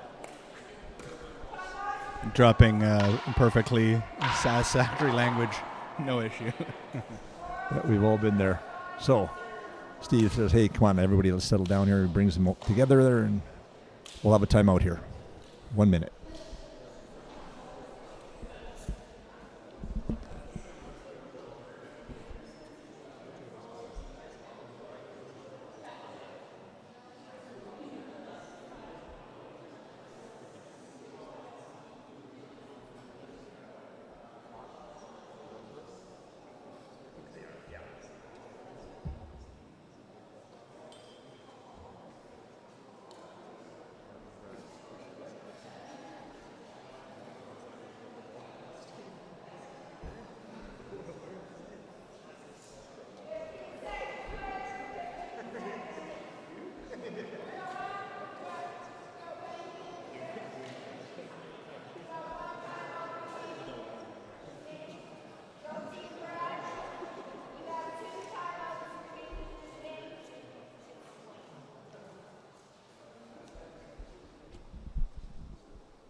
Time is in. 5-1-1. So Rosie jumping up and Brad jumping up to a quick lead here. See what Team Deacon can do.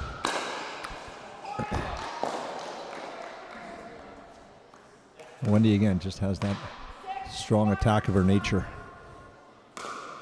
Putting it in the net there. Make the 6. Nice drop by Rosie.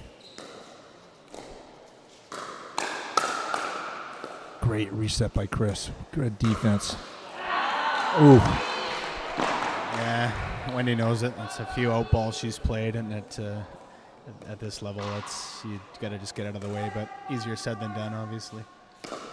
Yeah, as they say there, Paul, sometimes the best shot is that no shot. Even that one might have been flying where Chris hit.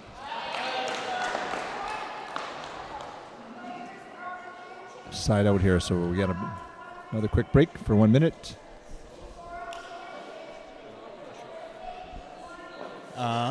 Just want to give another quick shout out to our sponsors here for making the event possible. So Alpha Balls, they are the official ball Picklefest that we're using. Head Pickleball, Proactive Pilates, BioSteel, Pickleball Depot, McKercher LLP, Chivile Apparel, and Selkirk and the Pickleball Hub.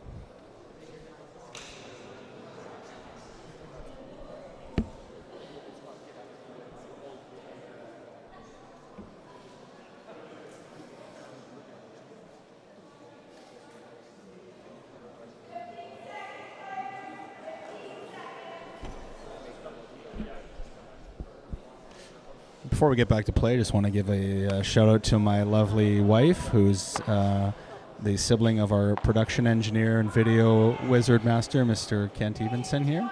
And also wondering if my 3.5-year-old is watching and playing with his paddle. So, hey guys, be home tonight. Miss you.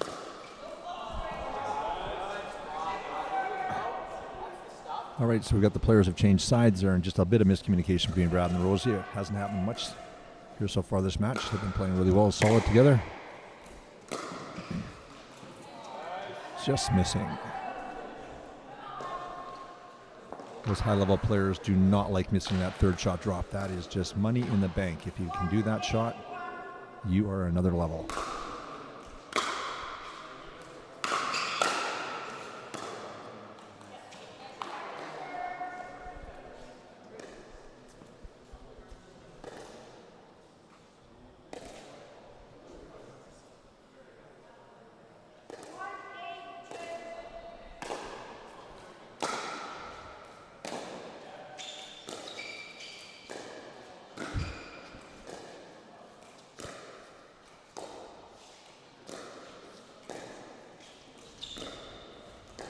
We got a real net battle here happening back and forth. Cross-court dinks between the ladies. Oh, Rosie ATP. Wow, there she gives a big pump fist to her team. Hashtag legit. Oh, man.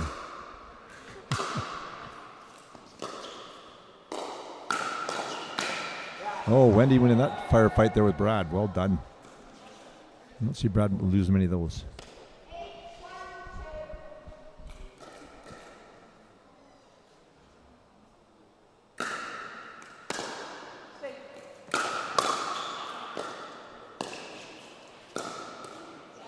Oh boy, right through the seam. Nice shot there. Yeah, put in that hip pocket. Yeah, perfect speed up, two-handed, right at the right shoulder. Exactly where you want to be. Clean living, as I say.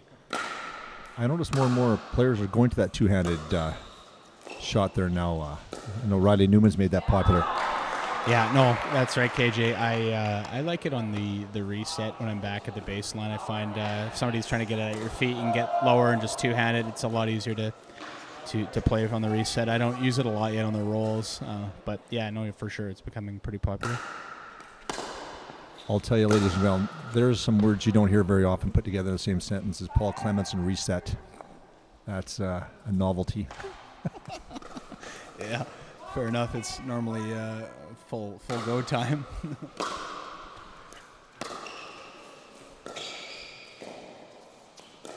Okay, we're all at the net here again. So the chess match is on.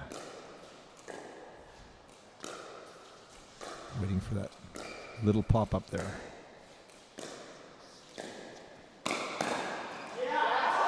Wow. Ball in, great counter.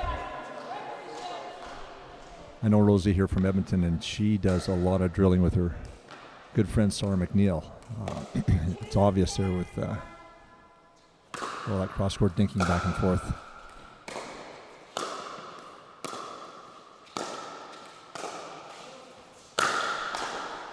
Nice reset by Wendy off of Brad's smash. Boy, Team Deacon wants this point. Wendy, Chris. One more. Wow. Oh, just out of the reach of Chris. Great defense there by Wendy and Chris. Yeah, we've had a lot of great points this match already. This third match, a lot of great points. It's just fun to watch. Absolutely. Boy, all four players are huffing and puffing after that one.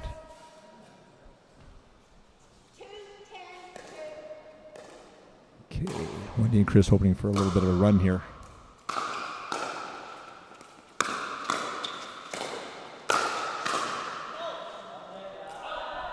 Just out.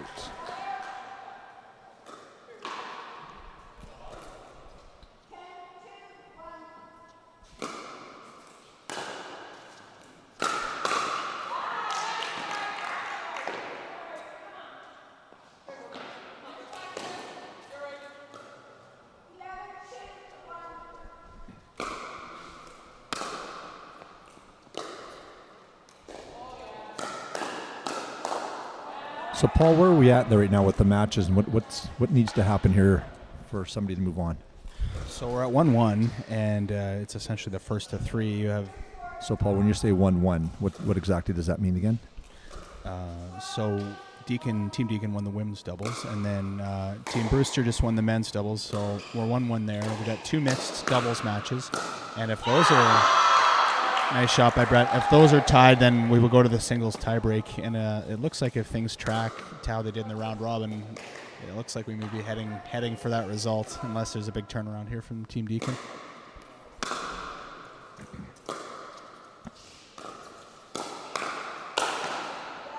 And I think it's fair to say here, Paul, that Team Brewster has put their top team out here with Rosie and Brad.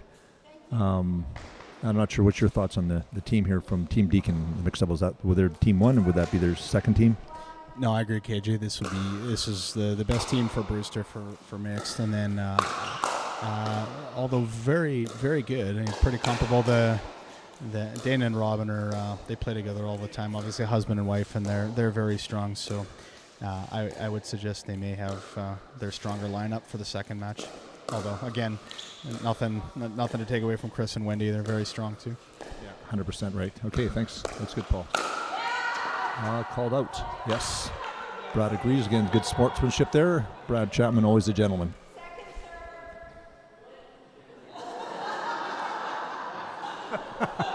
Wendy having a little fun with the crowd there. She's kind of done. Crowd's appreciative of that. A bit of a break in the tension of the moment there. Wendy, a good sport.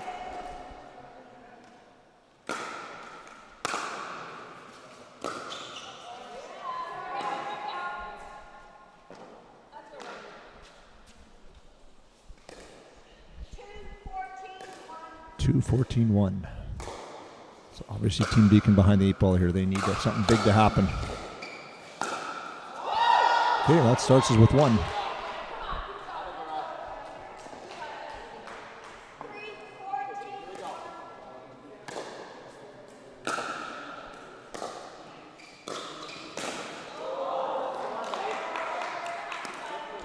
And they've had long days here, Paul, the last 2 days. So we're well into, again, our second day here. So with intense play, it might be a little fatigue starting to show too as well in some of the players and their shots. Yeah, no, for sure, KJ. This is the 8th round. We had 7 rounds of round robin, and so over 2 days, there's a lot been jammed in. There's each person plays 2 matches or two games per match. So everybody's played 14 games to 15 over 2 days, and so now we're into bonus action. So yeah, no, for sure, probably a little fatigue. Yeah, this is where you really got to try to find it. We're got it out. So Rosie here want to finish this, and get on with it, and get on to the next match.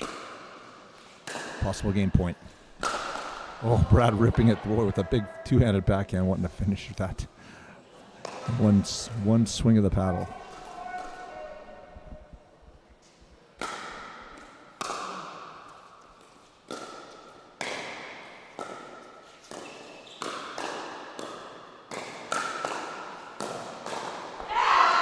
Boom. Good rally there to finish it there. Yeah. Players come together, congratulate themselves. Another great match. So we have our fourth match coming up here, and we'll take a quick break.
Second. Yep.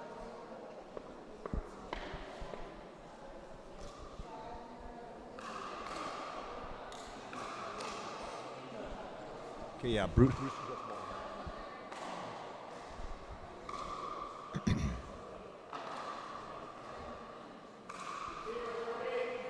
All right, so we're back here.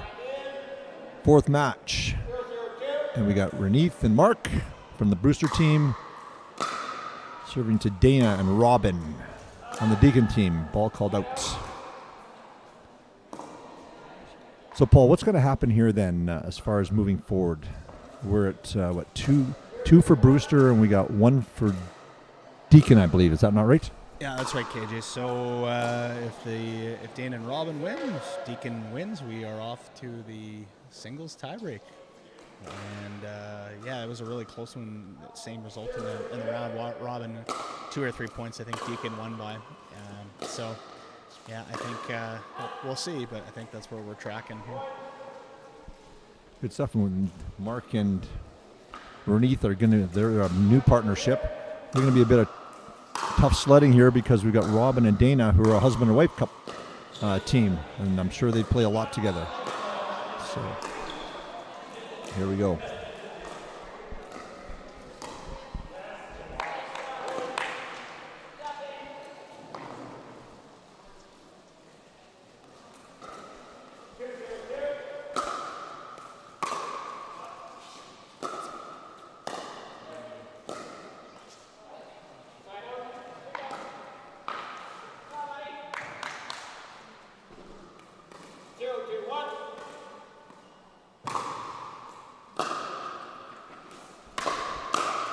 Ooh, good block there by Dana. Robin communicating, ball's out. Another game to 15, win by 2. We're going to switch at 8.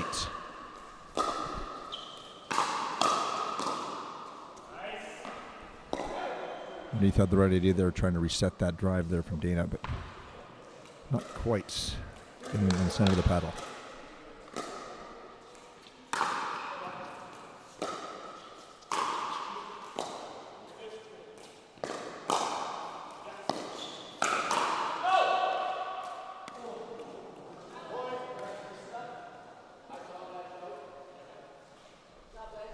Mark appealing the call. Mr. Garen Jones there confirming the ball was out. So point. Dana asking there if she was a correct server. Mr. Jones saying yes, you in fact were. Oops. She missed it.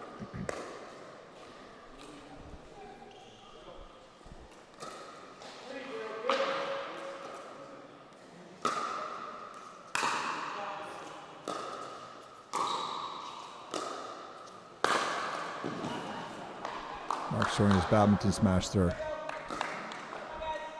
And Paul, I understand, if I'm right, that they both, Robin and Dana here, the husband and wife team, are both on the national team for field hockey here in Canada. Yeah, that's my understanding. I'm not sure the timeline on that, KJ. I believe that's they both had done that. So as we kind of talked about a little earlier too. Yeah, I mean, just a whole new level of training and focus too when you're competing as an Olympian. I would imagine, which obviously translates and parlays pretty well when you're playing a different sport. The mental game, as we all know, is very, substantially more important than the physical prowess in any game, and for sure that you'd be able to take that from that level.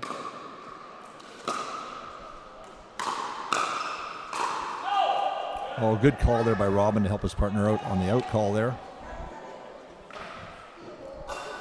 Dana leaving it. Again, peeling the call. The ball was out. Point. 3-1-1. Good serve there by Robin right on the back of the line. KJ, out of 47, how would you rank your pickleball skill on a out of 47? What would you rank yourself? What's high? What is the best, 1 or 47? 47, yeah. Can I make it relative? Like, how good are you? Oh boy. Can I say in Alberta I'm the top 560 plus division? That's pretty good. So you'd be in the 40s for sure. I didn't see who called the timeout. Do we know? I believe, I think it was the Brewster side there. Usually the team that is receiving the ball is calling the timeout. And as you can see, I don't know if you can see it on the camera there, Robin's got the ball underneath his paddle. So that helps the person remember when you come back in that they are the server. That's why the paddle's there.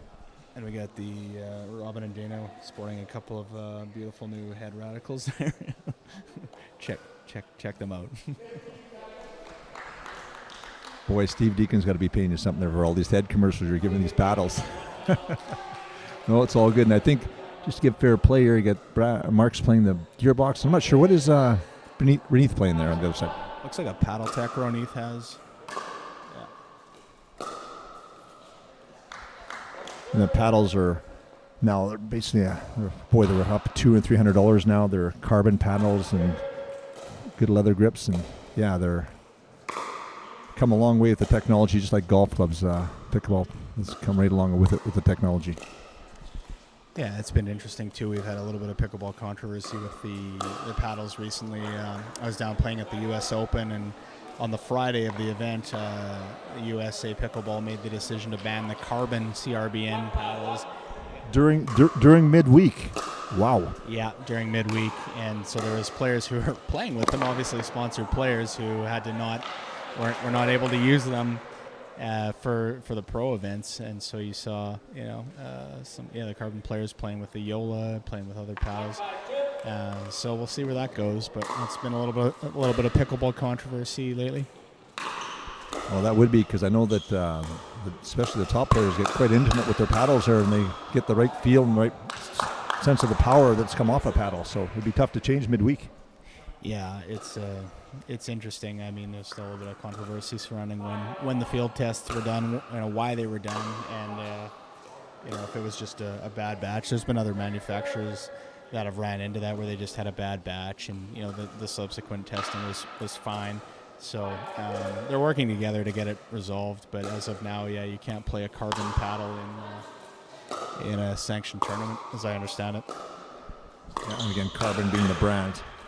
Yeah, because most of the paddles are made of carbon themselves. But yes, well, that's good. I'm glad they're working together. That's what it's all about. Make it a better game for the players.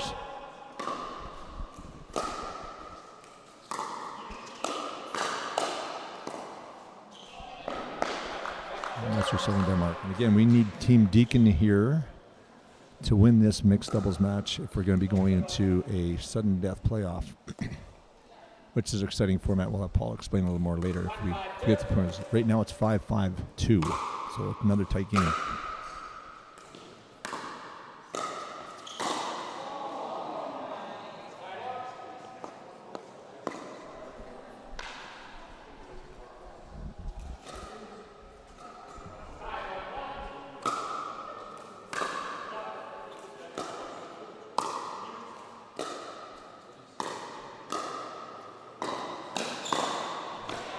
Nice attack there by Robin. Nice push down and get it below the net. So Mark couldn't dig that one back up. Yeah, waited till he dropped his eyes and he saw the paddle face and then he attacked. That's a big thing. Just watching paddle face, you can usually anticipate off that and get some attackable balls. Good reset there back to the soft game after that hard attack. Robin calling the ball in. Yeah. Good sportsmanship there. That was a tight call. It could have gone either way, and Robin calls it in. Mr. Jones saying second serve. Again, the players are free to ask anytime they're the correct server. Something new players should also be aware of, that referee is there also to help you. Any questions you have, you can ask before the ball is served.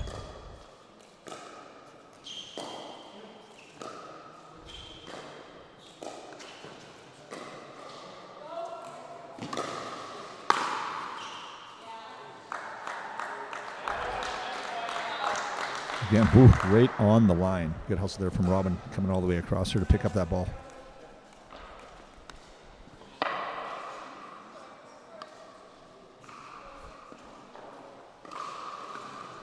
How many members did you say you have in Pickleball Alberta now, KJ? You know, it's a good question. Thanks for asking that, Paul. In Pickleball Alberta, there, our goal, we had just over 5,000 at the end of last year, 2022. Again, going through a couple years of COVID, but our goal this year was to get 6,000 members, to add another 1,000 to our base.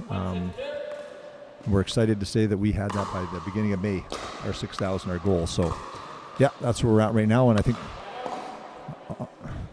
we're probably, 6,200 as this moment. So, yeah, up in Saskatchewan there, Paul. I couldn't give you a firm number on KJ. I know I know the numbers increased, and just from the eye test of being at the courts and seeing how many more people there are out, and I'm sure in Alberta, I mean, you got a lot of people putting in a lot of time. I know in Saskatoon, one of my former current, I guess, I know we still play together, Marilyn Barrington. She puts in a lot of time and effort, Dex-wise. Just some of the other people that kind of tireless, right, and never ask for anything in return, and have definitely made the pickleball scene a lot better over the years. Yeah. So. Get him there from underneath. I also know they're switching sides here at 8. I know Janet Bradshaw and her board of directors there with Pickleball Saskatchewan have done a lot of great work, getting funding from the government and being recognized as an emerging sport. And I know your membership in your number of clubs continues to grow. So yeah, we're great to see our province to our east there do well. And BC is a monster with Walter Connect, who's president with his board. I think they've almost got 10,000 members. Oh, yeah. So that's how strong BC is. And as you can see, we've got a lot of great players here from BC with Steve Deacon and his team, and even some other ones that are part of the other team. So we're growing right across Western Canada there. And Rose Sawatsky, I might have better mention her there in Manitoba. Yeah, Rose was she was a player entrant too. She was in the field, but unfortunately couldn't make it this week. So sorry to not have you here, Rose. You missed a fun time. Not everybody missed you, Rose. Oh, I'm going to pay for that one. Yeah, Rose, the president of Pickleball Manitoba, does a great job, and she's also on the board of directors of Pickleball Canada. So thanks for all your hard work there to all the volunteers and directors at the different levels of the club in the province and the national levels.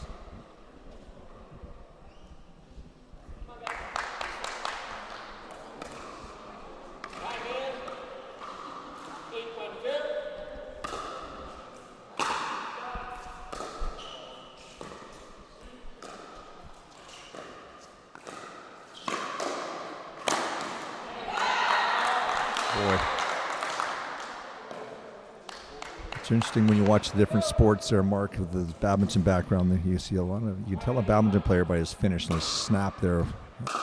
A lot of the times you can tell a tennis player by their drives and their ground strokes. Oh! Boy, did I... Mark, that one's on me. I cursed you there, buddy, when I said with your badminton smash. But also, you'll notice ping pong. A lot of ping pong players are coming across as well, and they have a really quick hands at the net, and they see the pickleball court as a great big table tennis court when they're playing. So you'll see a lot of the squash players and racquetball players. They like to have a lot of spin on the ball, and usually have great backhands.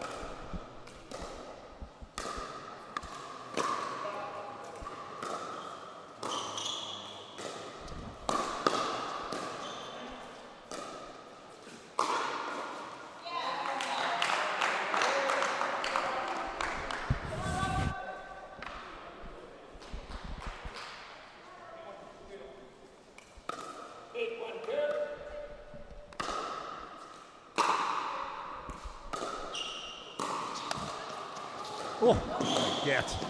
Wow. One thing I've noticed about Robin's play, every ball is in play until it double bounces. He will try to go for everything and dig it out. Yeah, pretty sick. I think he's 47 years old too. Yeah, I think that's. Yeah, I may be wrong on that, but however old he is, he's faster than me, and I'm not 47. You're not the bar that we go by, Paul, at this level for speed. But I will say, I do know he's over 50. Because I was saying, tell me that you're a few years away getting into my division of 60 plus, because he is a strong competitor. Will be all the way through the different age groups that he plays. KJ, I got sick wheels. I don't know what you're talking about. They'll get better. Don't worry, though.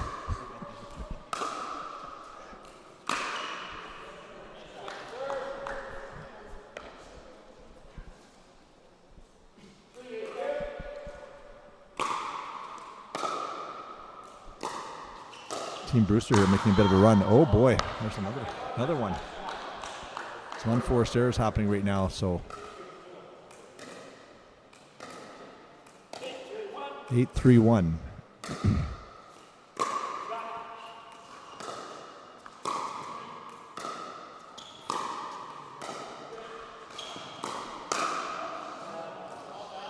So all that good hard work coming to the net, and sometimes you miss the easy one.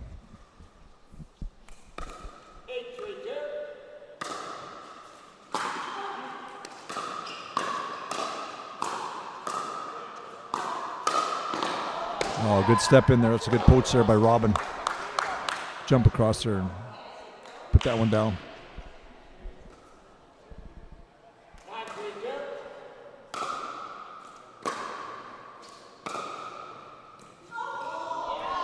Nice spin there. A little cut drive there by Robin to kind of fool underneath there on the bounce.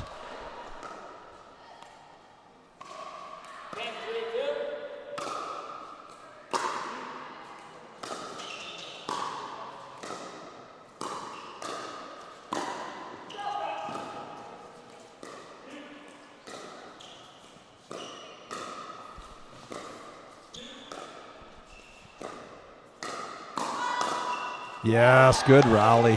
Well done. Well played. Yeah, good position. Good setup. It's called building the point and just waiting for that right moment to put that one down.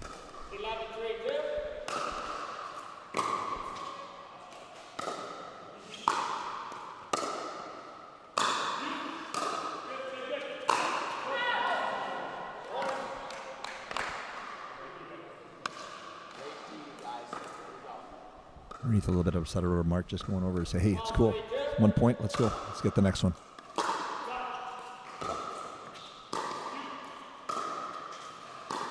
Yeah, coming across there for the poach. Yeah, nothing wrong with that play there by Robin.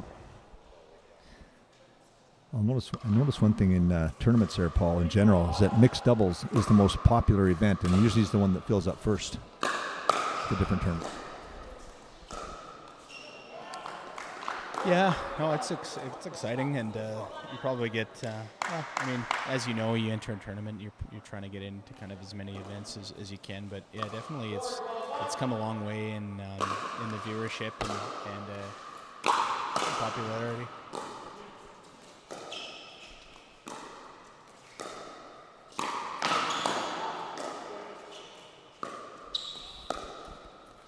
You see all 4 players are in the athletic position. They're nice and low and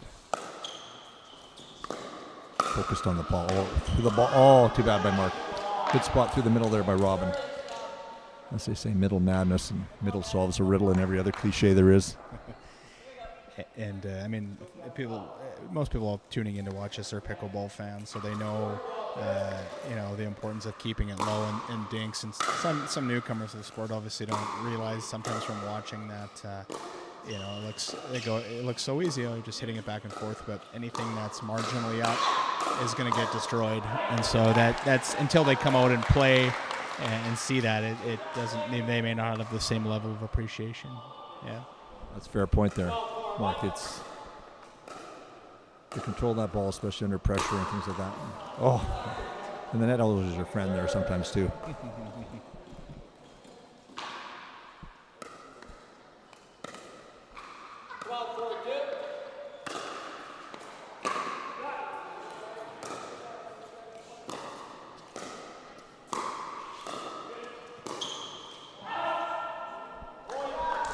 Just out.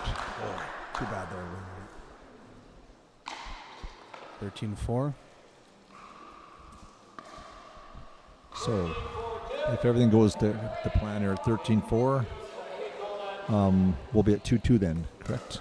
I believe so. 2-2, and then it's the singles tiebreak, and so each team submitted a lineup ahead of the match that the other team doesn't know about. They have no idea who's going to be playing singles, and so we could get women playing men, which I think has happened previously on one of the Deacon tiebreaks. Yeah, Wendy I think was slotted in the two spot and played the other team's male opponent. So it's a pretty crazy format for that, but it'll move quick. It's rally point, first to 15, win by 1.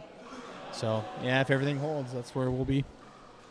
And good, and just for the people that don't know rally point, because that's not something pickleball has adopted yet, that's where every rally generates a point. Yeah, correct. And I think most other paddle sports have went that route, and I think why they got there is largely from sort of broadcast and media issues. It's easier to fix schedule knowing when those events are going down. So I actually hope pickleball gets there. I love that aspect of it. To me, it's a little more exciting. You don't have the same side out, and maybe there might be a bit of a change in some of your gameplay. You might be a little more aggressive now on serve than you would otherwise, but I think over the long term that kind of just gets taken away. So I don't know, what are your thoughts on that? No, I'm totally with you, especially as the game grows in popularity here and we start getting on television. It's a lot more predictable how much time it's going to take, where you can have 10 side outs and it's still 0-0. Yeah, and you've had 20 serves, but with rally point, both receiving and serving creates points. 14-4-2, so possible game point here for Team Deacon.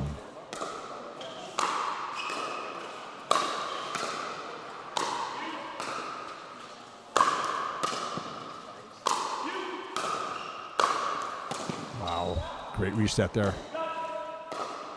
Cut and just over. All 4 at the net again. Oh, big spin. Okay, wow.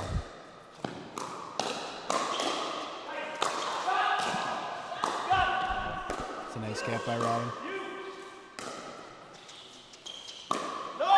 Wow, what a game point.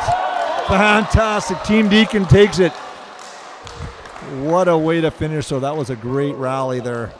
have the soft and the hard, and back to the soft and back to the hard. Great point. So we're into a tiebreaker in a few minutes here, Paul. All right, we'll take a break. Very good.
All right, we're back. So the two referees have brought the two teams together. So all 8 players will be involved in this tiebreaker. And each player will be on for 4 rallies or 4 points. We'll be going to 15, win by 2.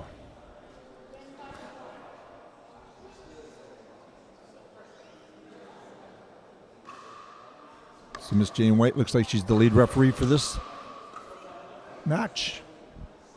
Again, with Team Brewster, Jeff Brewster up in Grand Prairie. Great supporter of the pickleball. And Mr. Steve Deacon, his team, pacing over there on the far side. Probably can't see him in our camera, but nobody's more intense than that gentleman. Oh, the big coin flip.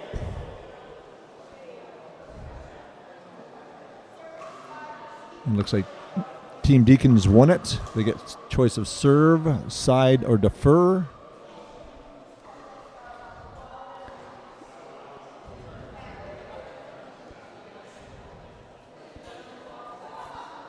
Team Deacon has decided to serve. Team Brewster has chosen side and looks like they'll be on the near side here. So starting for Team Deacon, we've got Robin. And I guess they would consider him their number 1 player, rightfully so, and Mr. Chapman, who's the top-ranked player in Alberta. For Team Brewster.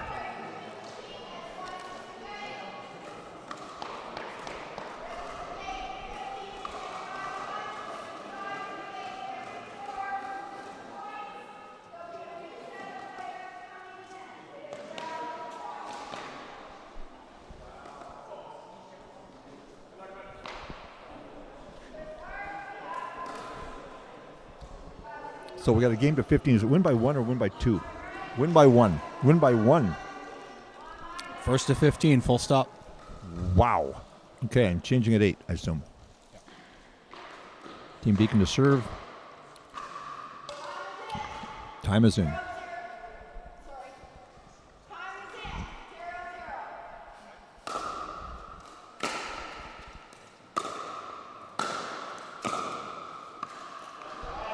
Just out. So even that's a side out. That's still 1 point for Team Brewster.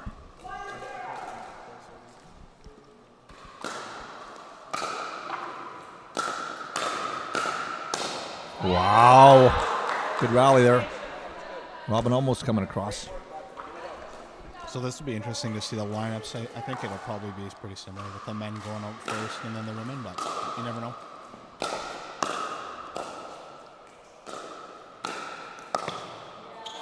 Yeah, that I understand it. You go rotate through all your players, and then you rotate back through around. Yeah, and you play 4 points. Sorry, I think I forgot to mention that you play 4 points, and then we'll have new players subbing in here after this point. Wow! Brad with the big backhand rocket down the line. That's strong. And Brad, actually, that is his job. He's got to make sure he gets his team a lead here and out front. So we got Mark Petrie now against Chris Elaine.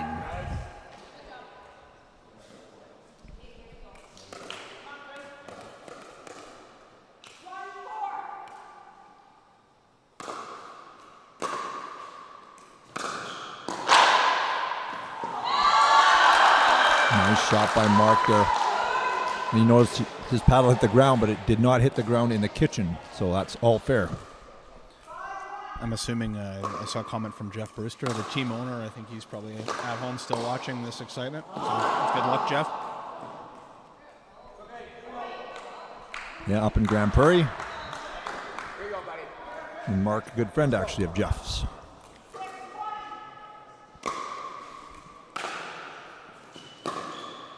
Oh, Mark, that's money. What a shot. Yeah, he says, let's go. He is in.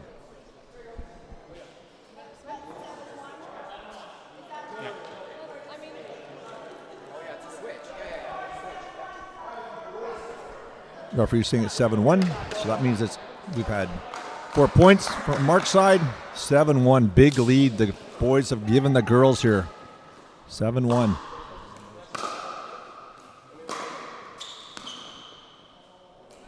Ball's out. That's 8. This goes fast. It does. Yeah, now they're changing sides. Yeah, boy, you don't want to get behind here because it can get away from you in a hurry, Paul.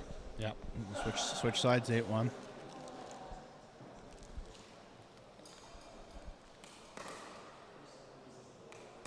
Boy, both teams over here on the side here are all just nervous for their teammates here, cheering them on.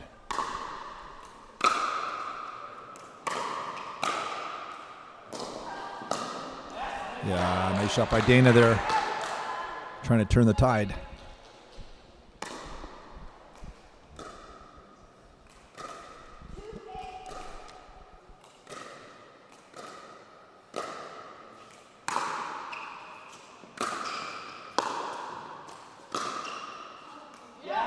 Ball's in. And again, this is sudden death. Lose and go home, win and go on. Yeah, winner goes to the goal. Couldn't have drawn it up better. Spicy biz. This is what you drew up, Mark, when you had the brainchild to put this tournament together. And boy, we couldn't thank you more for the excitement that you brought here to pickleball in the region. Who's Mark? Mark just finished playing singles. Sorry, Paul. All good, all good. Oh, right on the line, Rosie. Wow.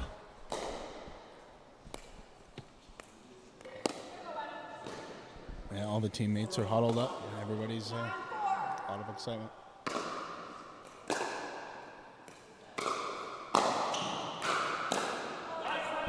Wendy, and she dances along the kitchen line, safe for the point. Woo.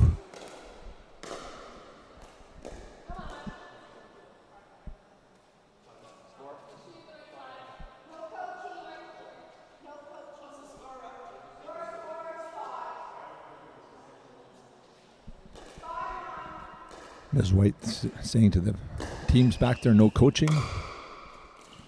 Correct call. Oh, Rosie had the hands there. Thought Wendy had the winner, but no, Rosie denies her.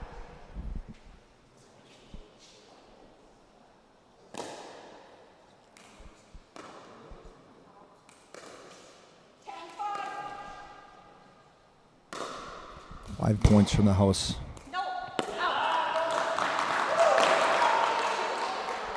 Ball's called just out. So now we rotate back around, Paul, and we have the other. Yeah, back to the top. Play 4 points here, and then yeah, they'll sub out, give way to the next players. And I'll tell you here, Robin needs to do something now because their backs are against the wall. Big cut from Robin. Yeah, Robin means business. You can see that Olympic will coming out now there from his field hockey days. He's not going down easy.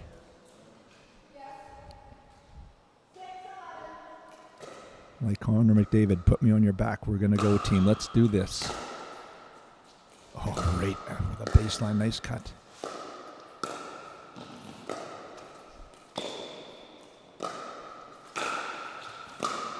Oh, just on the tape. Oh, boy.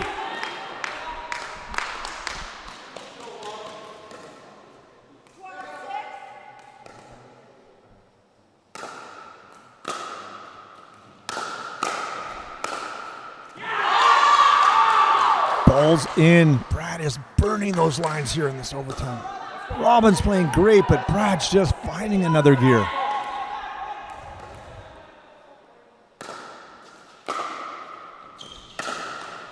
Oh, just missed.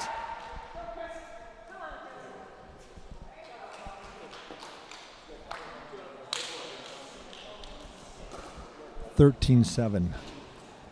So Chris here serving to Mark, doesn't have a lot of rope. Again, 15 win by 1. He's got to make a run here.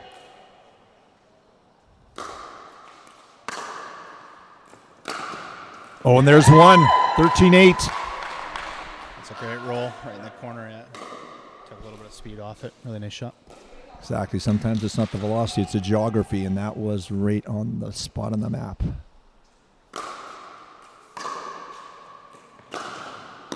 Oh, another big roll half court by Chris.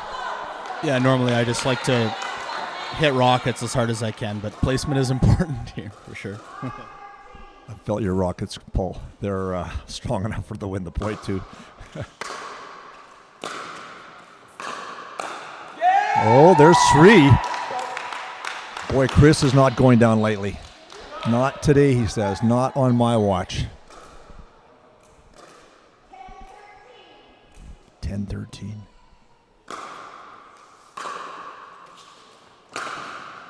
Oh, boy. 4 big ones from Chris. Runs it. So we got 11-13. We got a new game now, Paul. Yeah, in the words of me, just right now, that was clutch. Yeah. 4 points. Yeah, that doesn't happen very often in this format with these players where you get 4 consecutive. So well done, Chris. And Mark didn't play bad there. Chris just found the spots. Okay, so we got Dana up against Renith now.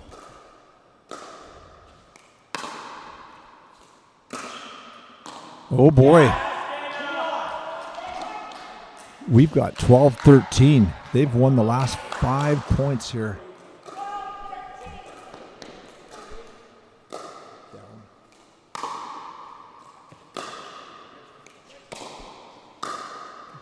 Dana's at the net where she wants to be. Whoa! Good God. Wow. Let's take a minute. Yeah, timeout's called. Yep. Yeah, absolutely. She hit a bad crack there on the back of her head there when she fell. I don't know if the camera picked that up, Paul, but gee whiz, that's all in. Yeah, Dana's got to take some. So the referee's just asking Paul to come over first. Get some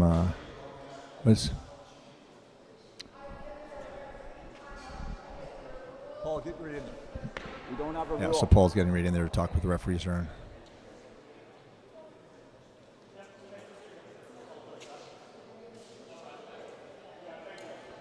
Just get this right here. Always player safety is first and foremost here in pickleball. So I want to make sure Dana's okay. So they're just seeing what the different options are.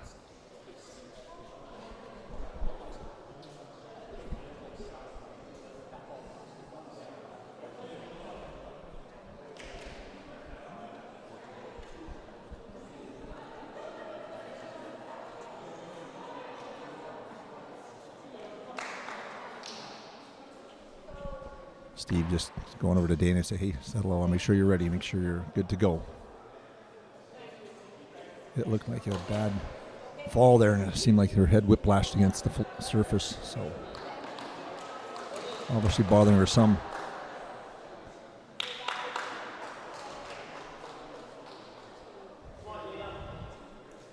So, Paul, what do we have for a ruling there? What was the decision? Yeah, so Dana's going to make the call on if she can keep playing or not. Yeah. So kind of referee discretion here on, and they could call if she needs a medical timeout, she can take it. Mm-hmm. And there was a double bounce on. I don't think anybody saw it. Ronith. Integrity. She called it, and so I think Dana had actually won the point. So not a lot of people saw it, but Ronith called a double bounce on her court. Yeah. So there again, it's just the sportsmanship of the Renith there making the call on herself. That's what pickleball and sportsmanship's all about. Yeah, 100%.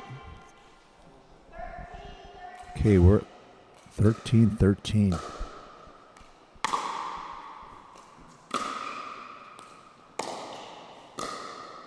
Oh boy, Dane Wow. So we are now at possible game points here, possible match point to move on. It's all come down to this tight game. And it's over. Wow. Dana comes, what a comeback by the team.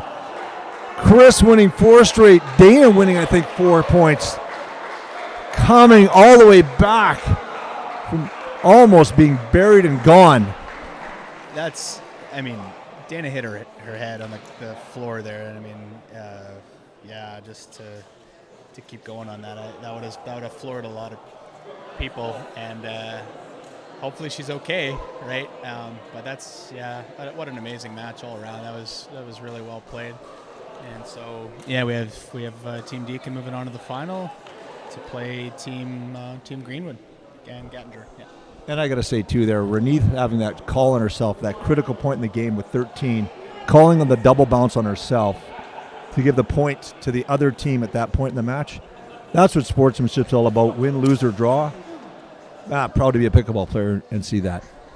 Yeah, 100% KJ. That's real integrity, and I know Renith, that's the kind of person she is. So I don't think, I didn't see it, right? I don't know how many people saw the double bounce there, so.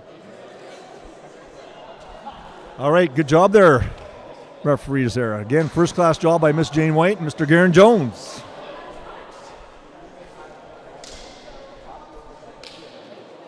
And then you fell, but I knew it was hit so sharp.